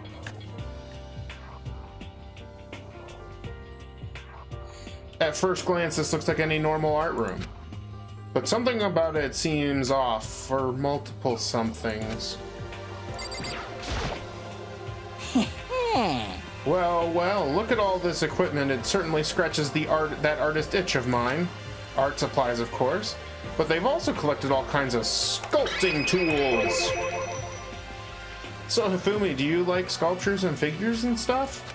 Yes, indeed. Well, normally I limit myself to 2D, but figurines are like borderline 2D, so it's okay. I don't know how that's borderline, but okay. I'm a fan of Chirambo, Pumpkinhead, and I especially admire anything that Saburo Rampongi makes. Chirambo's ability to express the movement of muscles is exquisite, as seen in his Mama Cat series. Pumpkinhead is like a little sculptor fairy, representing the century's greatest quality. Saburo Rampongi, meanwhile, is known for his Mecha Musume series, which led to a worldwide tour. Truly, they can only be regarded as the Elite Four. Are we playing Pokemon? But one of your Elite is missing. You know nothing! Well, the Elite Three just sounds stupid now, doesn't it? Yes, indeed. Besides, that empty seat rightly belongs to me. Today begins my reign as the legendary ruler of the next century. I see. Well, good luck with that. Okay. I want to look at this one. This is a statue of Neo. I've never really heard of anyone using Neo statue for life drawing class or whatever. Okay. Got lots of things to click on. It's a locker, but it doesn't seem like there's anything inside. Wow, neat. It's a Venus statue. Yep, definitely very art roomish. This guy knows nothing about art. Now this chat is art.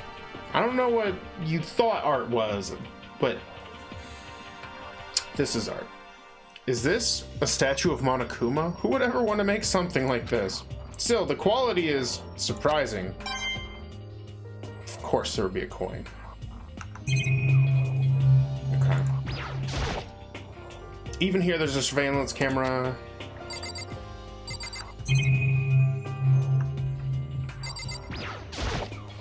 Oh, nope.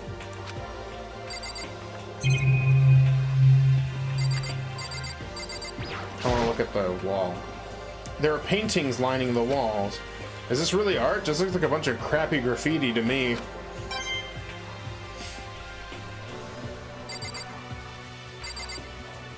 Hey, I went to art school. I know what art is.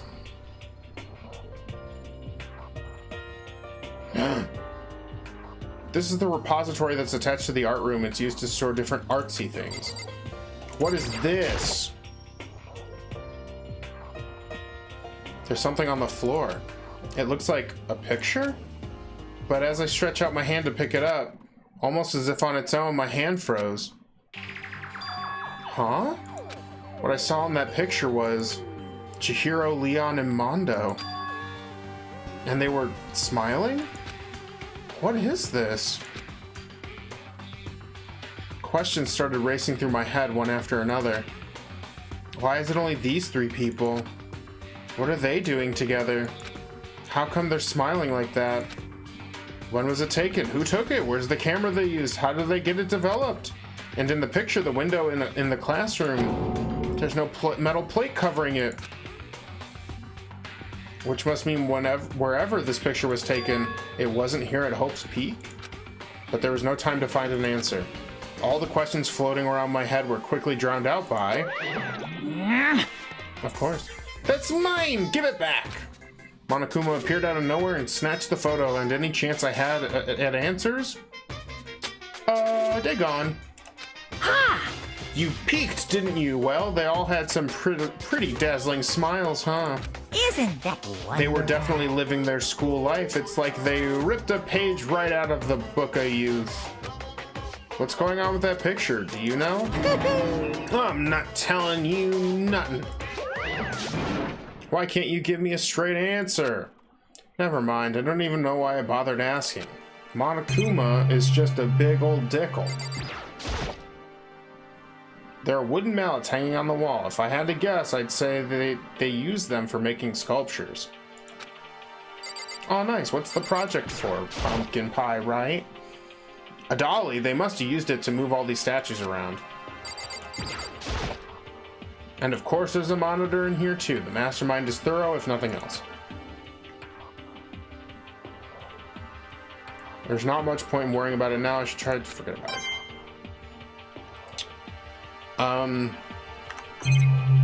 Art school isn't really that different from regular college, except there's a bigger emphasis on projects than like tests.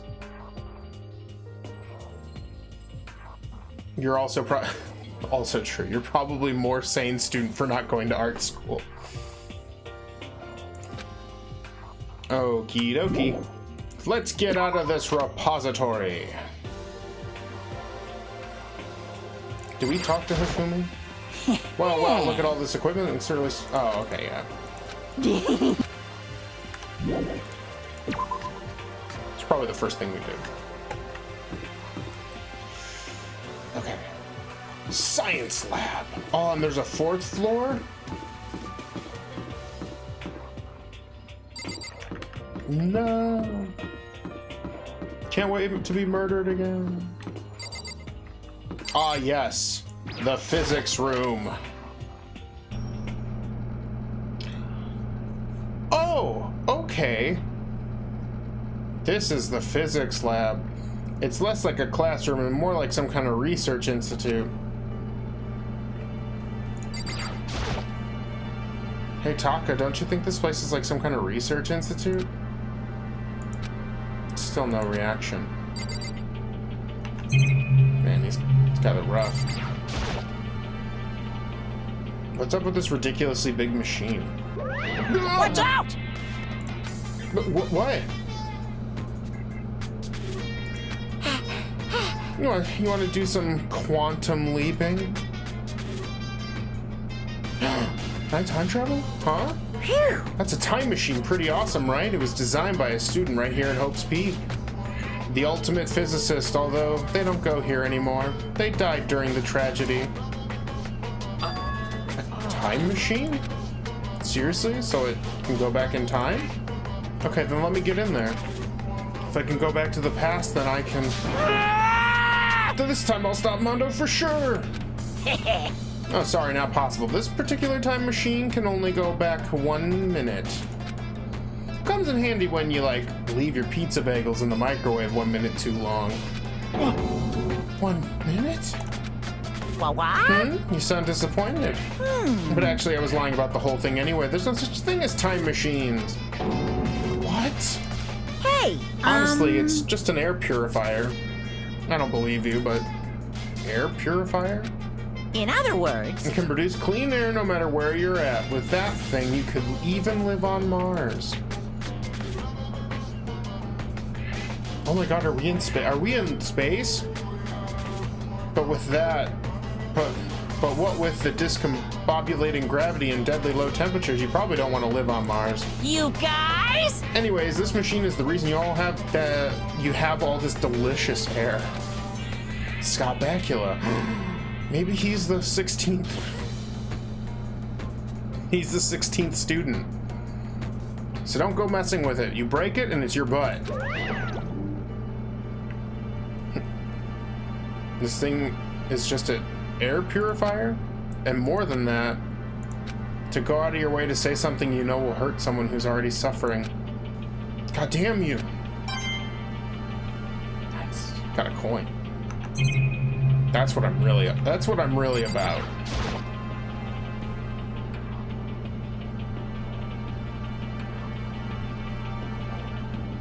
This machine obviously has some kind of purpose, but I don't know anything about physics to begin with, so I wouldn't have a clue where to start.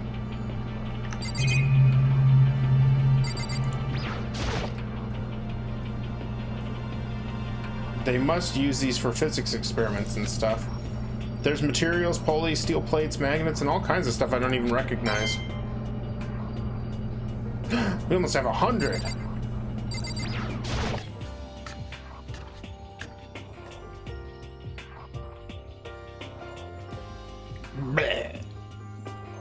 This is the equipment room.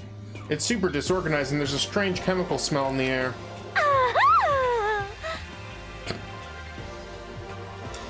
Ah, this place is so relaxing, so calming.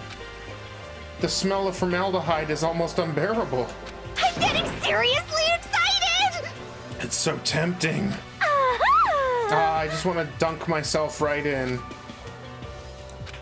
Of course Genocide Jack likes it. That just goes to show how disgusting it really is.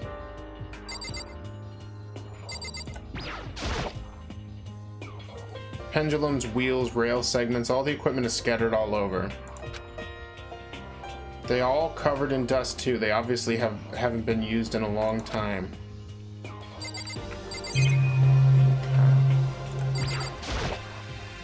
This is a tarp. This isn't anything strange about it. Seems perfectly ordinary to me. Perfect way to conceal a crime. Okay, we got camera. There's a sex camera here too. Oops, I was reading chat. There's a surveillance camera here too.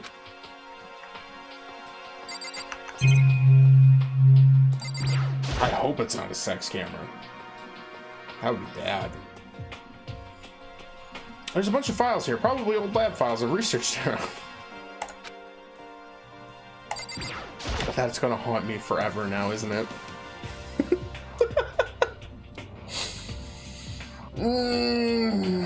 Chat, this is why you're here, right? Hear me say weird shit.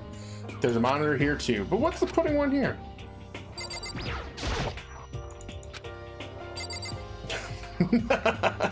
That's going on a t-shirt. I mean, it could, theoretically. Is that a sex cam? If we had merch. True. Very true. Oh, what's that? Wait. What's that? Oh, this is... It's a digital camera. It's got some kind of weird anime-style design on it. It's kind of beat up, but it looks like it still turns on just fine.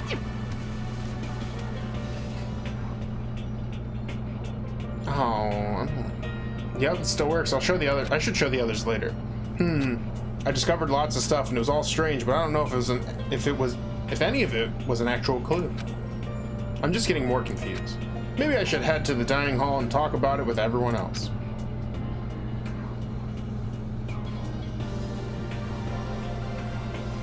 For now, I should head to the dining hall. Okay. When I got back to the dining hall, the first thing I noticed was... Hina? I tried to talk to her, but my voice was immediately drowned out by the others as they rushed into the dining hall. Hina. Huh? Oh, I thought she was sick or something. Everyone rushes past me and crowded around Hina. Being surrounded by everyone like that, Hina looked really uncomfortable. Hina. Are you feeling better already? Yeah, I ate a few donuts and that really helped a lot. You do love those donuts. Hmm. But wasn't it your stomach that was hurting? Well... My stomach ache kind of made me hungry, so, you know. I guess my memory's kind of fuzzy lately. They say that a goldfish will eat however much food you give it, even if it's about to burst. Miss Asahina's pretty much the same, it looks like. I just compared her to a goldfish. Just a second! Hey, you of all people don't have any room to talk. Well. Anyway, I was worried about you. Sorry. Besides that, you... Huh?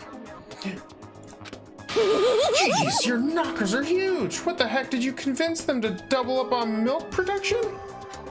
Aw, man. Bad case of the sex camera, huh? Bastard! Stay away from her, fiend. Anyway, first things first, we should talk about what we found, right, Taka? Right. So, I wasn't able to help much with the investigation, but I did make one discovery. Could it be? It didn't happen to be donut-related discovery, did it? What does that even mean? That's right! Never mind, it's about the nurse's office, remember? The one on the first floor, right? Well. I remember, but it's locked. Yeah! Actually, not anymore. So then... Did you find any protein in there? Or even vitamin supplements would be fine? I did look, but no dice. Just a bunch of headache medicine and over-the-counter stuff. I see. That's disappointing. Aww. It is disappointing, like the end of the world is already here. I'm not sure it's that disappointing. Okie dokie. What about Hifumi? There was an art room on the 3rd floor and it had all kinds of gear. Now I'll be able to recreate all my favorite anime characters. You like Japanese anime? Oh yeah, speaking of anime, that reminds me, I found something while I was looking around. Perhaps. A digital camera? That's what it seems like. Does it still work? Yeah, it seems fine. You know? Well then, let's see it. What the heck? This thing's like a kid's toy. It's like a baby's toy. You gotta use your hands. It looks like it can still store like 5 pictures maybe. It doesn't have a timer or anything. Well... On top of that, its appearance seems questionable. Is this some kind of anime character? These kids and their anime. Strange. Oh. You know nothing! Rude. She's not strange. She's Princess Piggles from Demon Angel Star Pretty Pudgy Princess. Man. That is the most anime title I've ever heard in my life. Oh, you recognize this, Hifumi? Of course I recognize it. It's a super rare prize that was given away at a bingo contest at a big anime convention. Okay. You have any idea how much I had to pay that guy to get my hands on it? I forgot to say star. Oh, do I have to say it in the Demon Angel Star? Wait! That's my camera! What? Damnation! Where did you find it? In the physics lab. It's my most prized possession. I brought it here with me, but I lost it on the first day along with my phone. Let's see... Why would it have reappeared in the physics lab? However... But look at it. What? It got all messed up.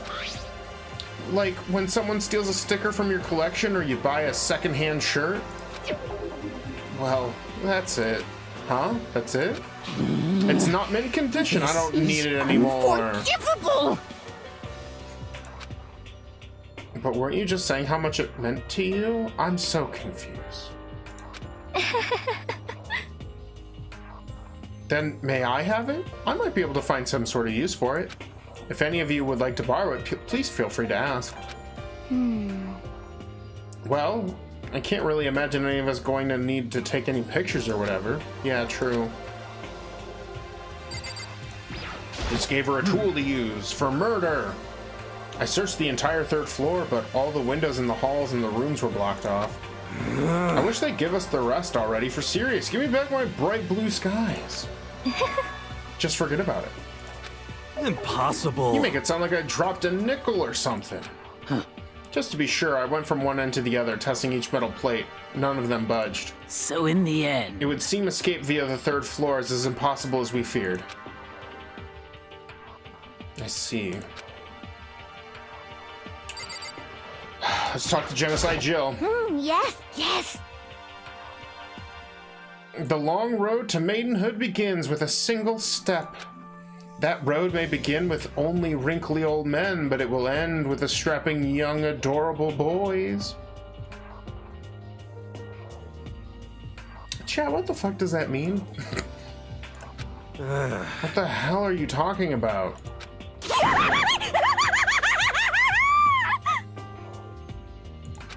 Okay.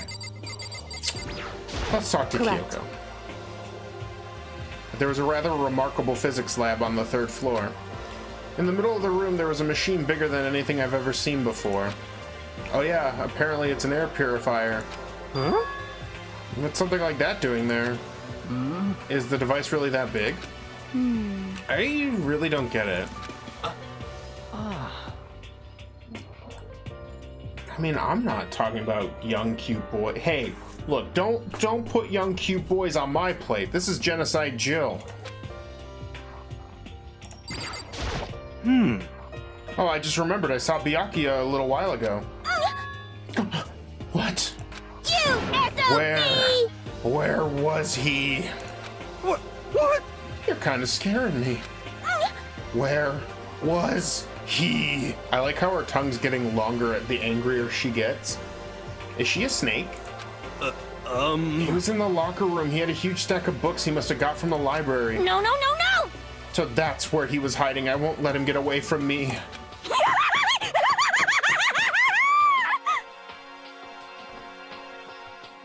Okay. Huh? She just ran off. Is she okay? We should not concern ourselves with her. Yeah, probably. Oh, I think I talked to Celeste. There's one piece of good news. There just so happens to be a rec room up on the 3rd floor. I have no doubt that our student life here will be even more enjoyable because of it. Will someone join me in a game of Othello sometime? For being the,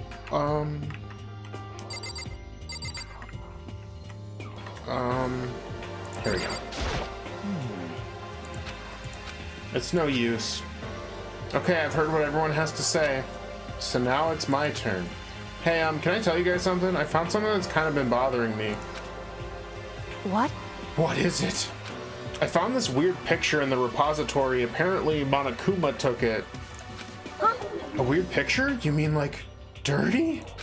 No, not that kind of weird. It was a picture of Leon, Mondo, and Chihiro all together. Why? Those three. And the 3 of them were laughing. Oh. It showed the 3 of them together laughing. Well, when could it have been taken? And there's more. In the picture, there weren't any metal sheets covering the windows. Well then. Then the picture wasn't taken here? Let's see. But I don't recall hearing anything about them knowing each other before coming to this school. Well... You probably just imagined it. Monokuma cast a spell on you. No, I saw it, I'm telling you. But if it wasn't taken before we got here or after we got here... How about that? I bet they're all still alive. They left the school and then took that picture. Is that right? That's impossible, after all. We saw it with our own eyes. They're all dead. Either murdered or executed. And they're not the only ones. Monokuma killed Junko, and then there's Sayaka. That wasn't an illusion. It was real, I'm sure of it. They all died. There's no way any of them are still alive. So we have to figure out what that picture was, or figure out when that picture was taken? Or turned into butter. Yes, we do have to remember that Mondo was turned into butter. Monokuma most likely forged it. I can't imagine any other possibility. Forged? Is that all there is to it? Oh, Bilbo, you made butter a few days ago? Who did you use to make your butter? Which anime character? You have to, you are legally obligated to tell me which anime character you used for the butter. Stay focused, man. Don't let Monokuma's bullcrap sidetrack you. He's right, but more importantly, on another topic, there is something that has been bothering me. I would like to discuss that. Okie dokie. There's also something that's been bothering me that I would like to discuss. What's bothering you, Celeste? Oh. It was Bulma's bloomer butter? Oh no. What's bothering you, Celeste? Actually... It's about Hina. Huh? Me? You said your stomach hurt, did you not? But I believe that was a lie. What really happened? Huh? It varies from person to person, but whenever someone lies, they tend to have a way of showing it. It's called a tell, something that you can't hide no matter how hard you try. Is that okay? Whenever Hina lies, the tip of her nose gets just a little bit longer. Huh? Pinocchio? What, for real? Actually, no. Huh? Oh. But your reaction just now confirmed it. You were lying. Oh! That's no fair. If you're going to lie, at least try to lie convincingly. Hina. Hina, be honest. Were you lying about your stomachache? Yes. I see. Why? Why would you lie about that? That's it. Are you feeling I'm sure of it. guilty about something? Just a second. No, that's not it at all. But... It's just, I mean, I have a reason for it. A reason? Yo, tell me. Sorry. To be honest, I didn't have a stomachache. I did it because even if I came and told you the truth, I thought you wouldn't believe me. The truth. The truth? Well... I saw it. Saw what? A ghost. A ghost? You mean like that ghost? Hey. Is there more than one ghost? But I mean, ghosts are... What the heck? See, I told you you wouldn't believe me. It's not that I don't believe you, but... No, that's exactly what you're saying. Hina. I believe you. No matter what anyone else might say, I will believe whatever you say, no matter what. Weird. So, can you tell us exactly what happened? If you really mean that, Sakura, then okay, I'll tell you. So, It happened last night. I was in bed, but I couldn't get to sleep. I just kept thinking about everything that's happened up until now. I ended up just getting more upset. So to try to cheer myself up, I thought I'd go get donuts. Huh? Donuts? Again? Honestly. And you ignored the rule of regarding nighttime. sorry. I know, sorry. I feel really bad about that. Hina. Anyway, please continue. But... Well, so I left my room and headed for the warehouse. But then I started hearing a strange sound. The Chainsaw Man. Chainsaw Chad.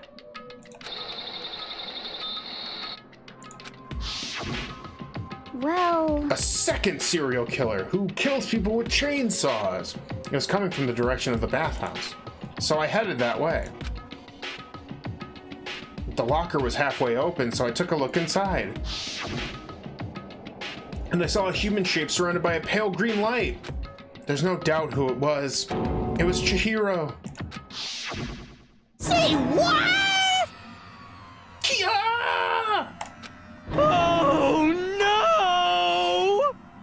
I like that response more than this. No way. Ghost? Honestly. I mean, he is basically Shaggy from Scooby-Doo if Shaggy let his hair grow up. It is simply not possible. You must be mistaken. Just as in most cases of paranormal activity, it was born from your weakness, your weakened mental state. From your weakness. Then all we have to do is go see for ourselves, right? Let's just go to the bathhouse and see what Hina saw. It is a waste of time. Maybe, but there's no harm in it, right? If we don't find anything, that'll be the end of it. What? You're to go try and see a ghost? Is that really a good idea? It might put a curse on you. Oh, Scoob, what are we gonna do? You can wait here if you want. Please! I don't want to be alone. Take me with you. Hey. What are you going to do, Celeste? There is nothing to be done. I suppose I have no choice. How about you, Mr. Ishimaru? Are you gonna wait here? Oh. I guess that's a yes.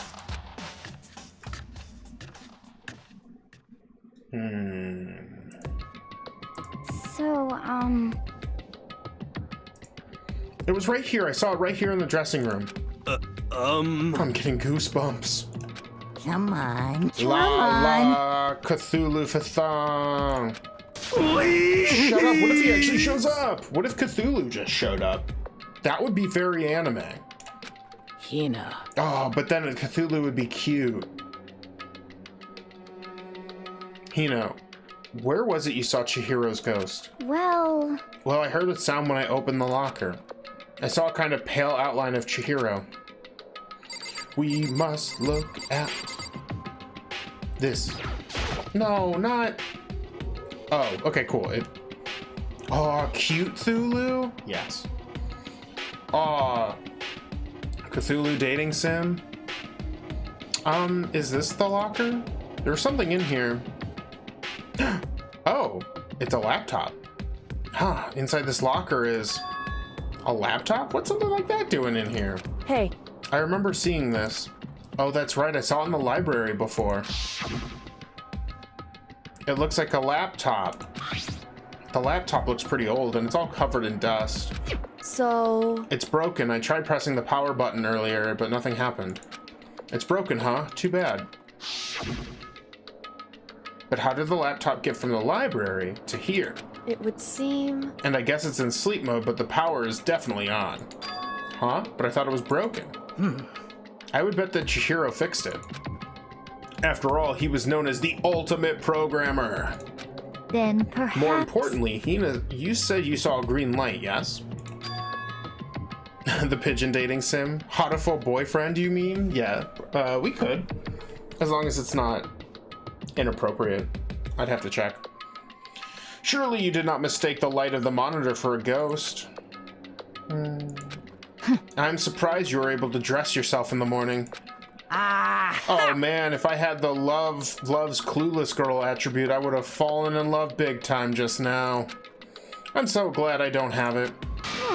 Well, I didn't really expect to find a freaking laptop inside a freaking locker, okay? Hey, come on. It's okay. I mean, anyone can mistake like that. There's probably a way to... I think I read that wrong. As a matter of fact, one time I thought I spotted a gray alien, but it turned out to be a tadpole.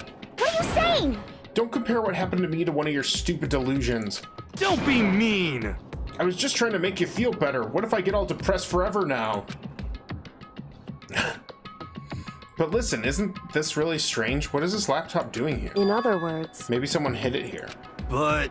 If that's the case, we found it pretty easy. Wrong. Whoever put it here, I don't think they were trying to hide it from us. Huh? What do you mean? Hey, Haven't you noticed there's one big difference between this room and all the others? Are there no cameras in here? There's no surveillance camera. yes, it's me. Precisely. There's no camera in here, which means this is one spot where the mastermind is blind. So you're saying someone put the laptop here so the mastermind wouldn't know about it? It's true. And what Hina saw wasn't an ordinary glow of a computer screen. It was the figure of Chihiro shining pale green. Hey, I think it would be best if we investigated this laptop in a little more detail. Okay. It's just like Kyoko said, the display isn't on, but the laptop definitely has power. so then... So first of all, we have to wake it up. Right. I started hitting random buttons on the keyboard. Oh, and the display instantly began to grow a pale green. I don't know if you can see, but that's blue. There were a bunch of different icons on the desktop. Hey, There, the icon on the far left. What is it? It says alter ego? Alter ego literally means another self, I believe. In the field of artificial intelligence, it's not uncommon to create different aspects of a personality. You can consider it something like a pen name. Makoto. Could you let me see it, Makoto? With that, Kyoko moved between me and the computer. She moved the cursor over the alter ego icon. And when she double-clicked it, we all died. The screen suddenly went dark. And then a voice spoke to us. You really came! Master, you're here! Chihiro's face appeared, taking up the entire display. Oh no! It's a ghost! Buddha and sweet baby Jesus, save me! Calm down. Yes, I haven't heard sweet baby Jesus in ages. Calm down, it's not a ghost. What? What? Huh? Then what is it? Anyway. I'm sure if we talk to it, we'll find out. Kyoko began to type, hands blurring across the keyboard. What are you? And then... Hello, nice to meet you. I'm Chihiro Fujisaki. Okie dokie? I always get so embarrassed introducing myself. That voice, the tone and everything. It's Chihiro. I knew it. Alter ego. I've heard about this kind of AI program on a Windows XP computer, but I've never seen one for myself. AI program? That's right. It's how Chihiro earned his title, Ultimate Programmer. The AI lives in a computer, and by repeating different tasks, it gains knowledge and grows bit by bit. Apparently, Chihiro used a support vector machine and reinforced learning to develop it. Yep, okay, thank you for... Wow, you know way too much about this. Eventually, he came up with a breakthrough in artificial intelligence design.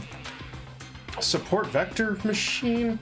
Reinforcement learning? It's true.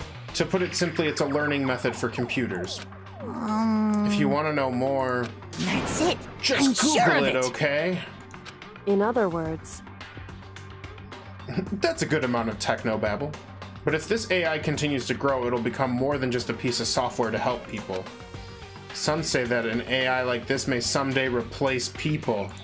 And that is why it's called alter ego. A fine choice then, I must say. It can create memories, have thoughts, and grow up. The process isn't much different from how humans work. If you were to raise your own AI that way, it would make perfect sense to refer to it as your alter ego. I see. A second perfect personality that can never forget or grow old. That's what Chihiro created. That's alter ego. Kyoko, how do you know so much about this? Are you okay with this? Anyway, so he fixed a broken laptop and put his own program on there. That is what this means, yes? And then he brought the machine to the dressing room where the mastermind would not be able to see it. But you know, all this about master and whatnot, yes. I believe I'm on Come on, bud. Huh? I thought you were only into 2D. Da-da-da-da-da! This is the most excellent 2D possible. Huh? But he's a guy and also a computer program. I feel as if... Oh, that aspect is no problem. I mean... That aspect? Anyway, let's talk to him a little more. Kyoko typed away rhythmically. How much do you know about what's going on? Master. Master only gave me a general idea. Well... But I do know that things have become very grave. He found himself caught up in this without warning. Kyoko immediately shot out another question. Why are you here? That's right. Are you asking me what Master had planned for me? Well, he wanted me to analyze the massive number of files stored on this laptop. I believe the files are related to the school, but the protection on them is surprisingly strong. So it's taken me a little longer than I thought. Master. But here's what Master must have been thinking. The fact that the files are protected so tightly means they must contain some important secret. For example, perhaps the secret of the school. While I was busily struggling to make a sound, Kyoko pushed forward and asked her next question. How much longer until everything's unlocked? That's right. It's gonna be a while. Leave it to me. But I'm definitely gonna do it, so you can just leave it to me. I see. So because of how long it would take, he designed Alter Ego to handle the workload. Smart. It also means that the work remains uninterrupted, even after his death. Once again, Kyoko typed quickly. Keep it up, but be careful not to let the mastermind notice you. That's right. Don't worry, I've got a secret plan already, just in case. Actually, I can see what's going on using my built-in webcam, so if anything suspicious shows up, I'll just scream for help real loud. It's a pretty basic plan, I have to say. Yes, indeed. That is fine during the day, but nighttime is a concern. Huh? Why? Are you okay Have you with this? forgotten? All of our rooms are completely soundproof. Once we close our doors, he can scream as loud as he wants, but he won't hear a thing. Okay, then how about once it's nighttime, we each take turns guarding the dressing room? However, There's a good chance the mastermind would notice us all going in and out of the dressing room like that. Then what can we do? so then, Once nighttime comes, I'll leave the door to my room open. Then there's no way I can miss Alter Ego yelling. But if you leave your door open all night, then it's true. there's a chance I may become a victim myself, I know. However, But I'm not as weak as you may think. I wouldn't go down without a fight, I assure you. There was an undeniable strength in her voice when she said that. She was totally confident she would be okay. That confidence was something, or somewhat similar to Byakuya's tone, but at the same time different. Yeah, it had an entirely different feel for sure. Like someone who'd been dropped onto a battlefield versus somebody who'd been born on the battlefield. The ultimate fighter! I felt like that was a fundamental difference. I was pulled out of my thoughts by the voice suddenly emanating from the laptop. So, Would you mind if I asked a few questions? I haven't seen Master for a while. When you got here, I thought it was him, but is Master... For a split second, Kyoko seems to not know what to do. But she recovered just as fast and quickly began typing. Her answer was clear, concise, direct. Chihiro is dead. Mondo killed him. okay then. Okay then, that's so sad. To be honest, I knew all along. I knew the characters that Master would, or the chances that Master would survive this situation were very low. So I was prepared for this moment. Somehow I feel kind of sorry for her.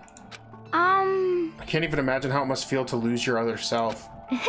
It's a simple computer program. It does not have feelings. Are you sure about that? shall we go? Anyway, that's enough for today. If we linger here too long, the mastermind will start to suspect something. And then Kyoko typed one last sentence. I'll come back later.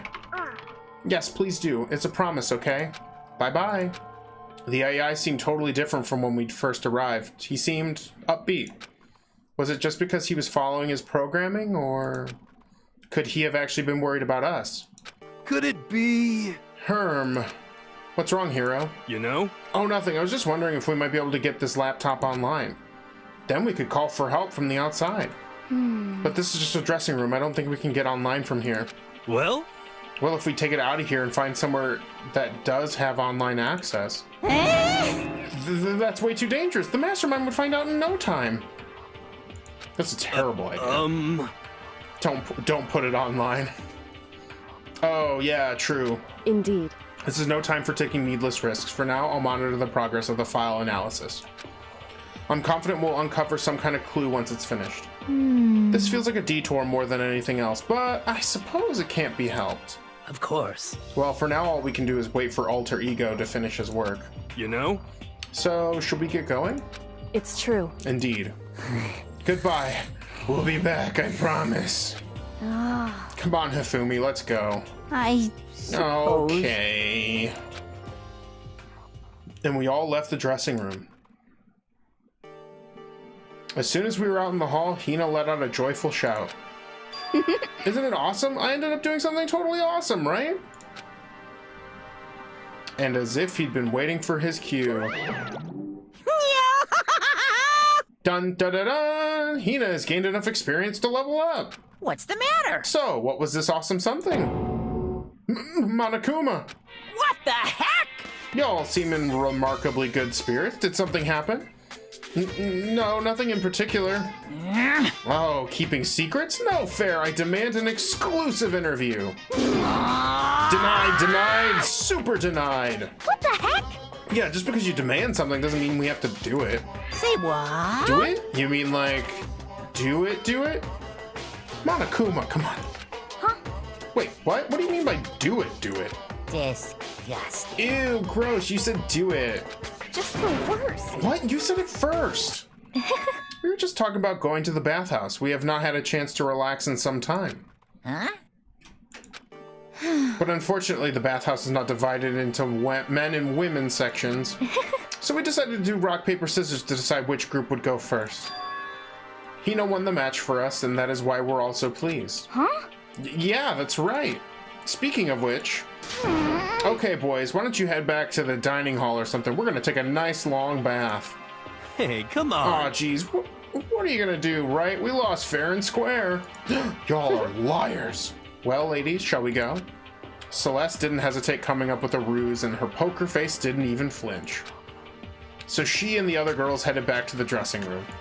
Oh. Damnation! Nuts and damn it, we totally lost another day without getting to take my very first bath here. Ew.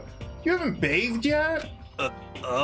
Yeah, but tomorrow for sure. You'll definitely get that bath tomorrow.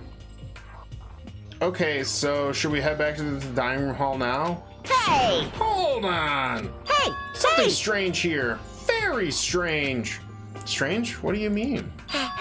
What's strange is this is the perfect chance for you to sneak a peek. Huh? That's... Without a doubt. You're absolutely right. Hifumi, you're the worst. I thought you were all about that 2D. All of you need to shut up, sit down, and listen to what I have to say. An opportunity like this doesn't come along very often. It's the ideal setting of a man's fantasy. I was forced to ask myself, should I sneak into the bathhouse like Monokuma said, or just go quietly back to the dining hall? No, I can't do it. I can't treat the girls like that. Let's just head back to the dining hall. What? What? But what about your man's fantasy? I'm not sure a real man's fantasy should be about spying on girls and stuff. It should be more about your hopes or your dreams of adventure or whatever. But anyway, I'm not gonna go spy on them. This is kind of depressing. I see. I can't even describe my bitter disappointment. That primo fan service could have been yours. We headed back into the dining hall, leaving Monokuma standing there alone. But to be honest, even I was a little reluctant to turn down the offer. Makoto, you pervert!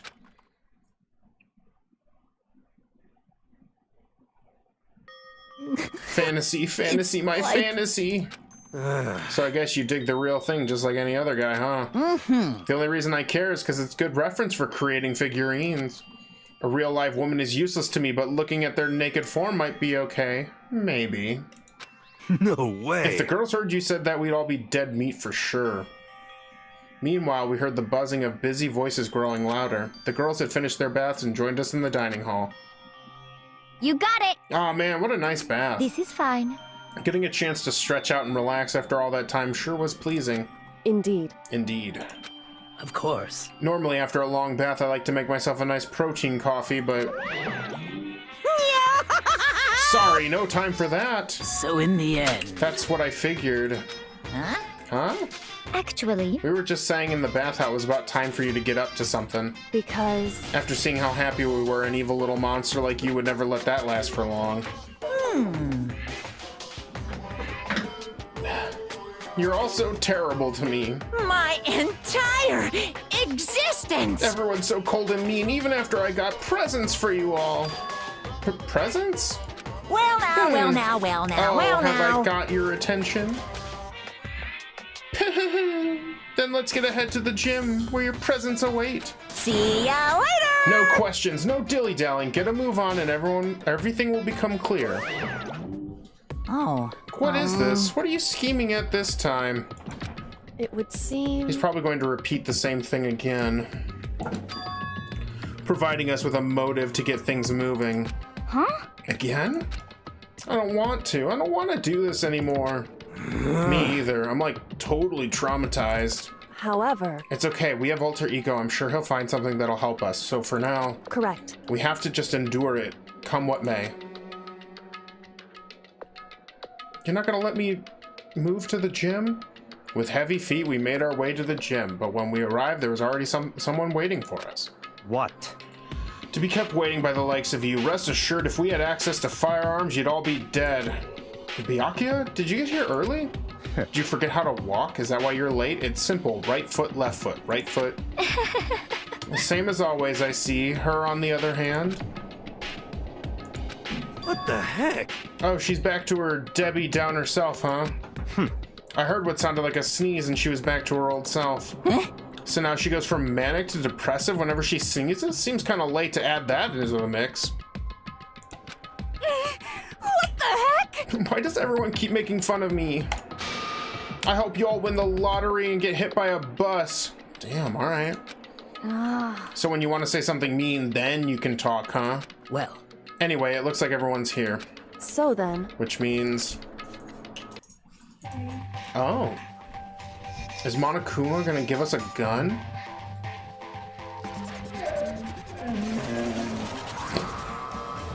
It's a good boy alert.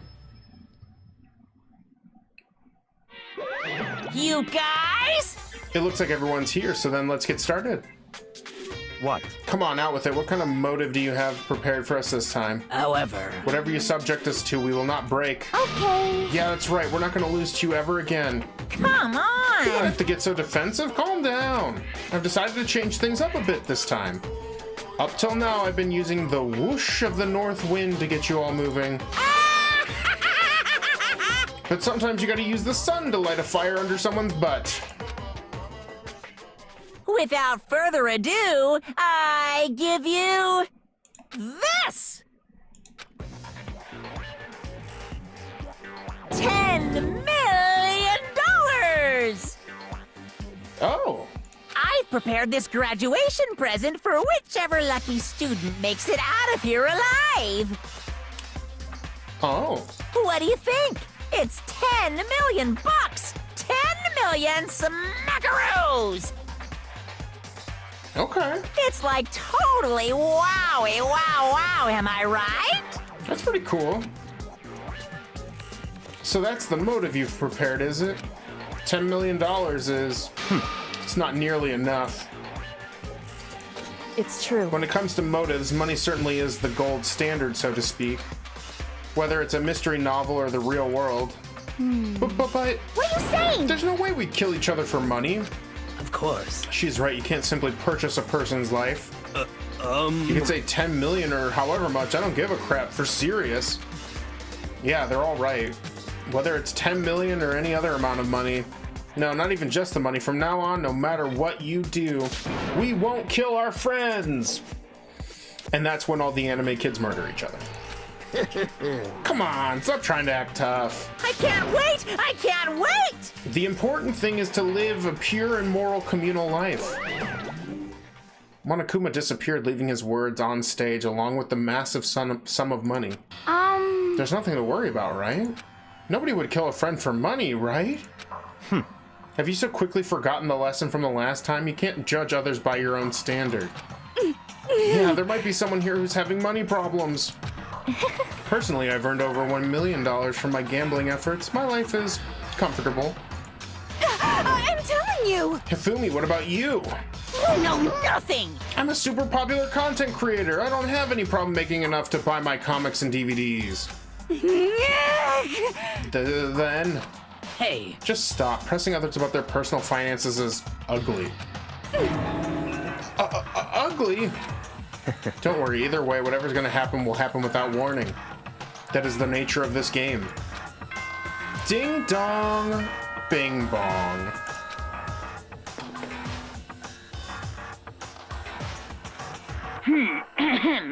This is a school announcement. It is now 10 p.m. Okay. As such, it is officially nighttime. Soon the doors to the dining hall will be locked, and entry at that point is strictly prohibited. Okay. Okay then. Sweet dreams, everyone. Good night. Sleep tight. Don't let the bed bugs bite. It's that time already, huh? Hey. Before we separate, let me remind you. Starting tonight, I'll be leaving my room door open to make sure nothing happens to Alter Ego. But just because my door is open, don't assume that will make me an easy target. Because... Or the predator may suddenly find itself the prey. Her voice was calm and composed, but it was clear she meant what she said. You know? Okay, let's everyone just head back to our rooms. How about that? And don't think about the whole money thing, got it? Good, then let's break! How was that? Pretty good, right, Taka? Right. As soon as I went back to my room, I crawled into bed. Money? There's no way that's going to get anyone to kill anyone else. I told myself that, but deep in my heart, I was still troubled. After all, I thought the same thing last time about having our secrets revealed. Even if the reason for it is completely nonsensical, a murder can still happen. That's the lesson we learned. But this time it's different. I'm sure of it. Because of the program Chihiro left behind. Alter ego. We finally have some small hope to grasp onto. As long as we have that, then I'm sure... Ah, yes. Little kids have it so easy. Because they can put Lil in front of their name and right off the bat everyone thinks they're cute. Well then, I want everyone to start calling me Lil Monokuma. See, just by adding that, my cuteness goes up at least like 10%, right? Yeah, the world doesn't have nearly enough Lils. More Lils would lead to the salvation of the world. Just imagine little arsonist, little war criminal, little destruction of the environment, little hit and run, little death tax, little Great Depression. Even the darkest subject can suddenly become brighter.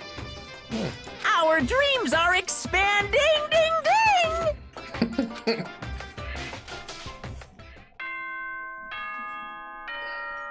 Little student loan debt, my favorite. Ding dong, bing bong.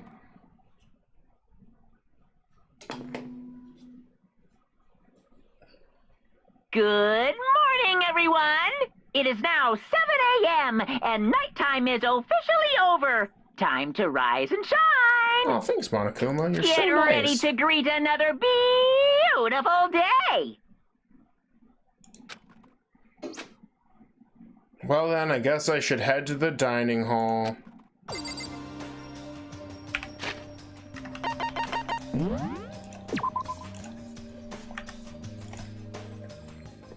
Alright, chat. That is all for today. We went a little past our normal stream time so that we could get to a save point. But thank you guys so much for being here. Thank you, Noah, for the follow. Super appreciate it. I know you're not here, but I appreciate you anyways. Thanks, chat. You blew up chat today. I saw it while I was playing. It was wild in there. Bilbo Pie, thank you for moderating as usual. People who are lurking, I appreciate you being here. Your viewership is fantastic.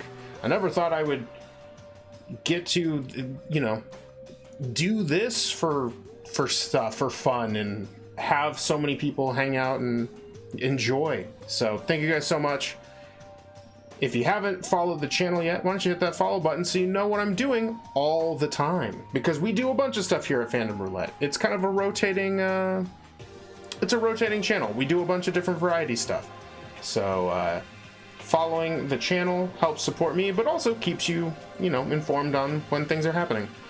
That being said, thank you guys so much for being here. I can't wait to see you all tomorrow, and until next time,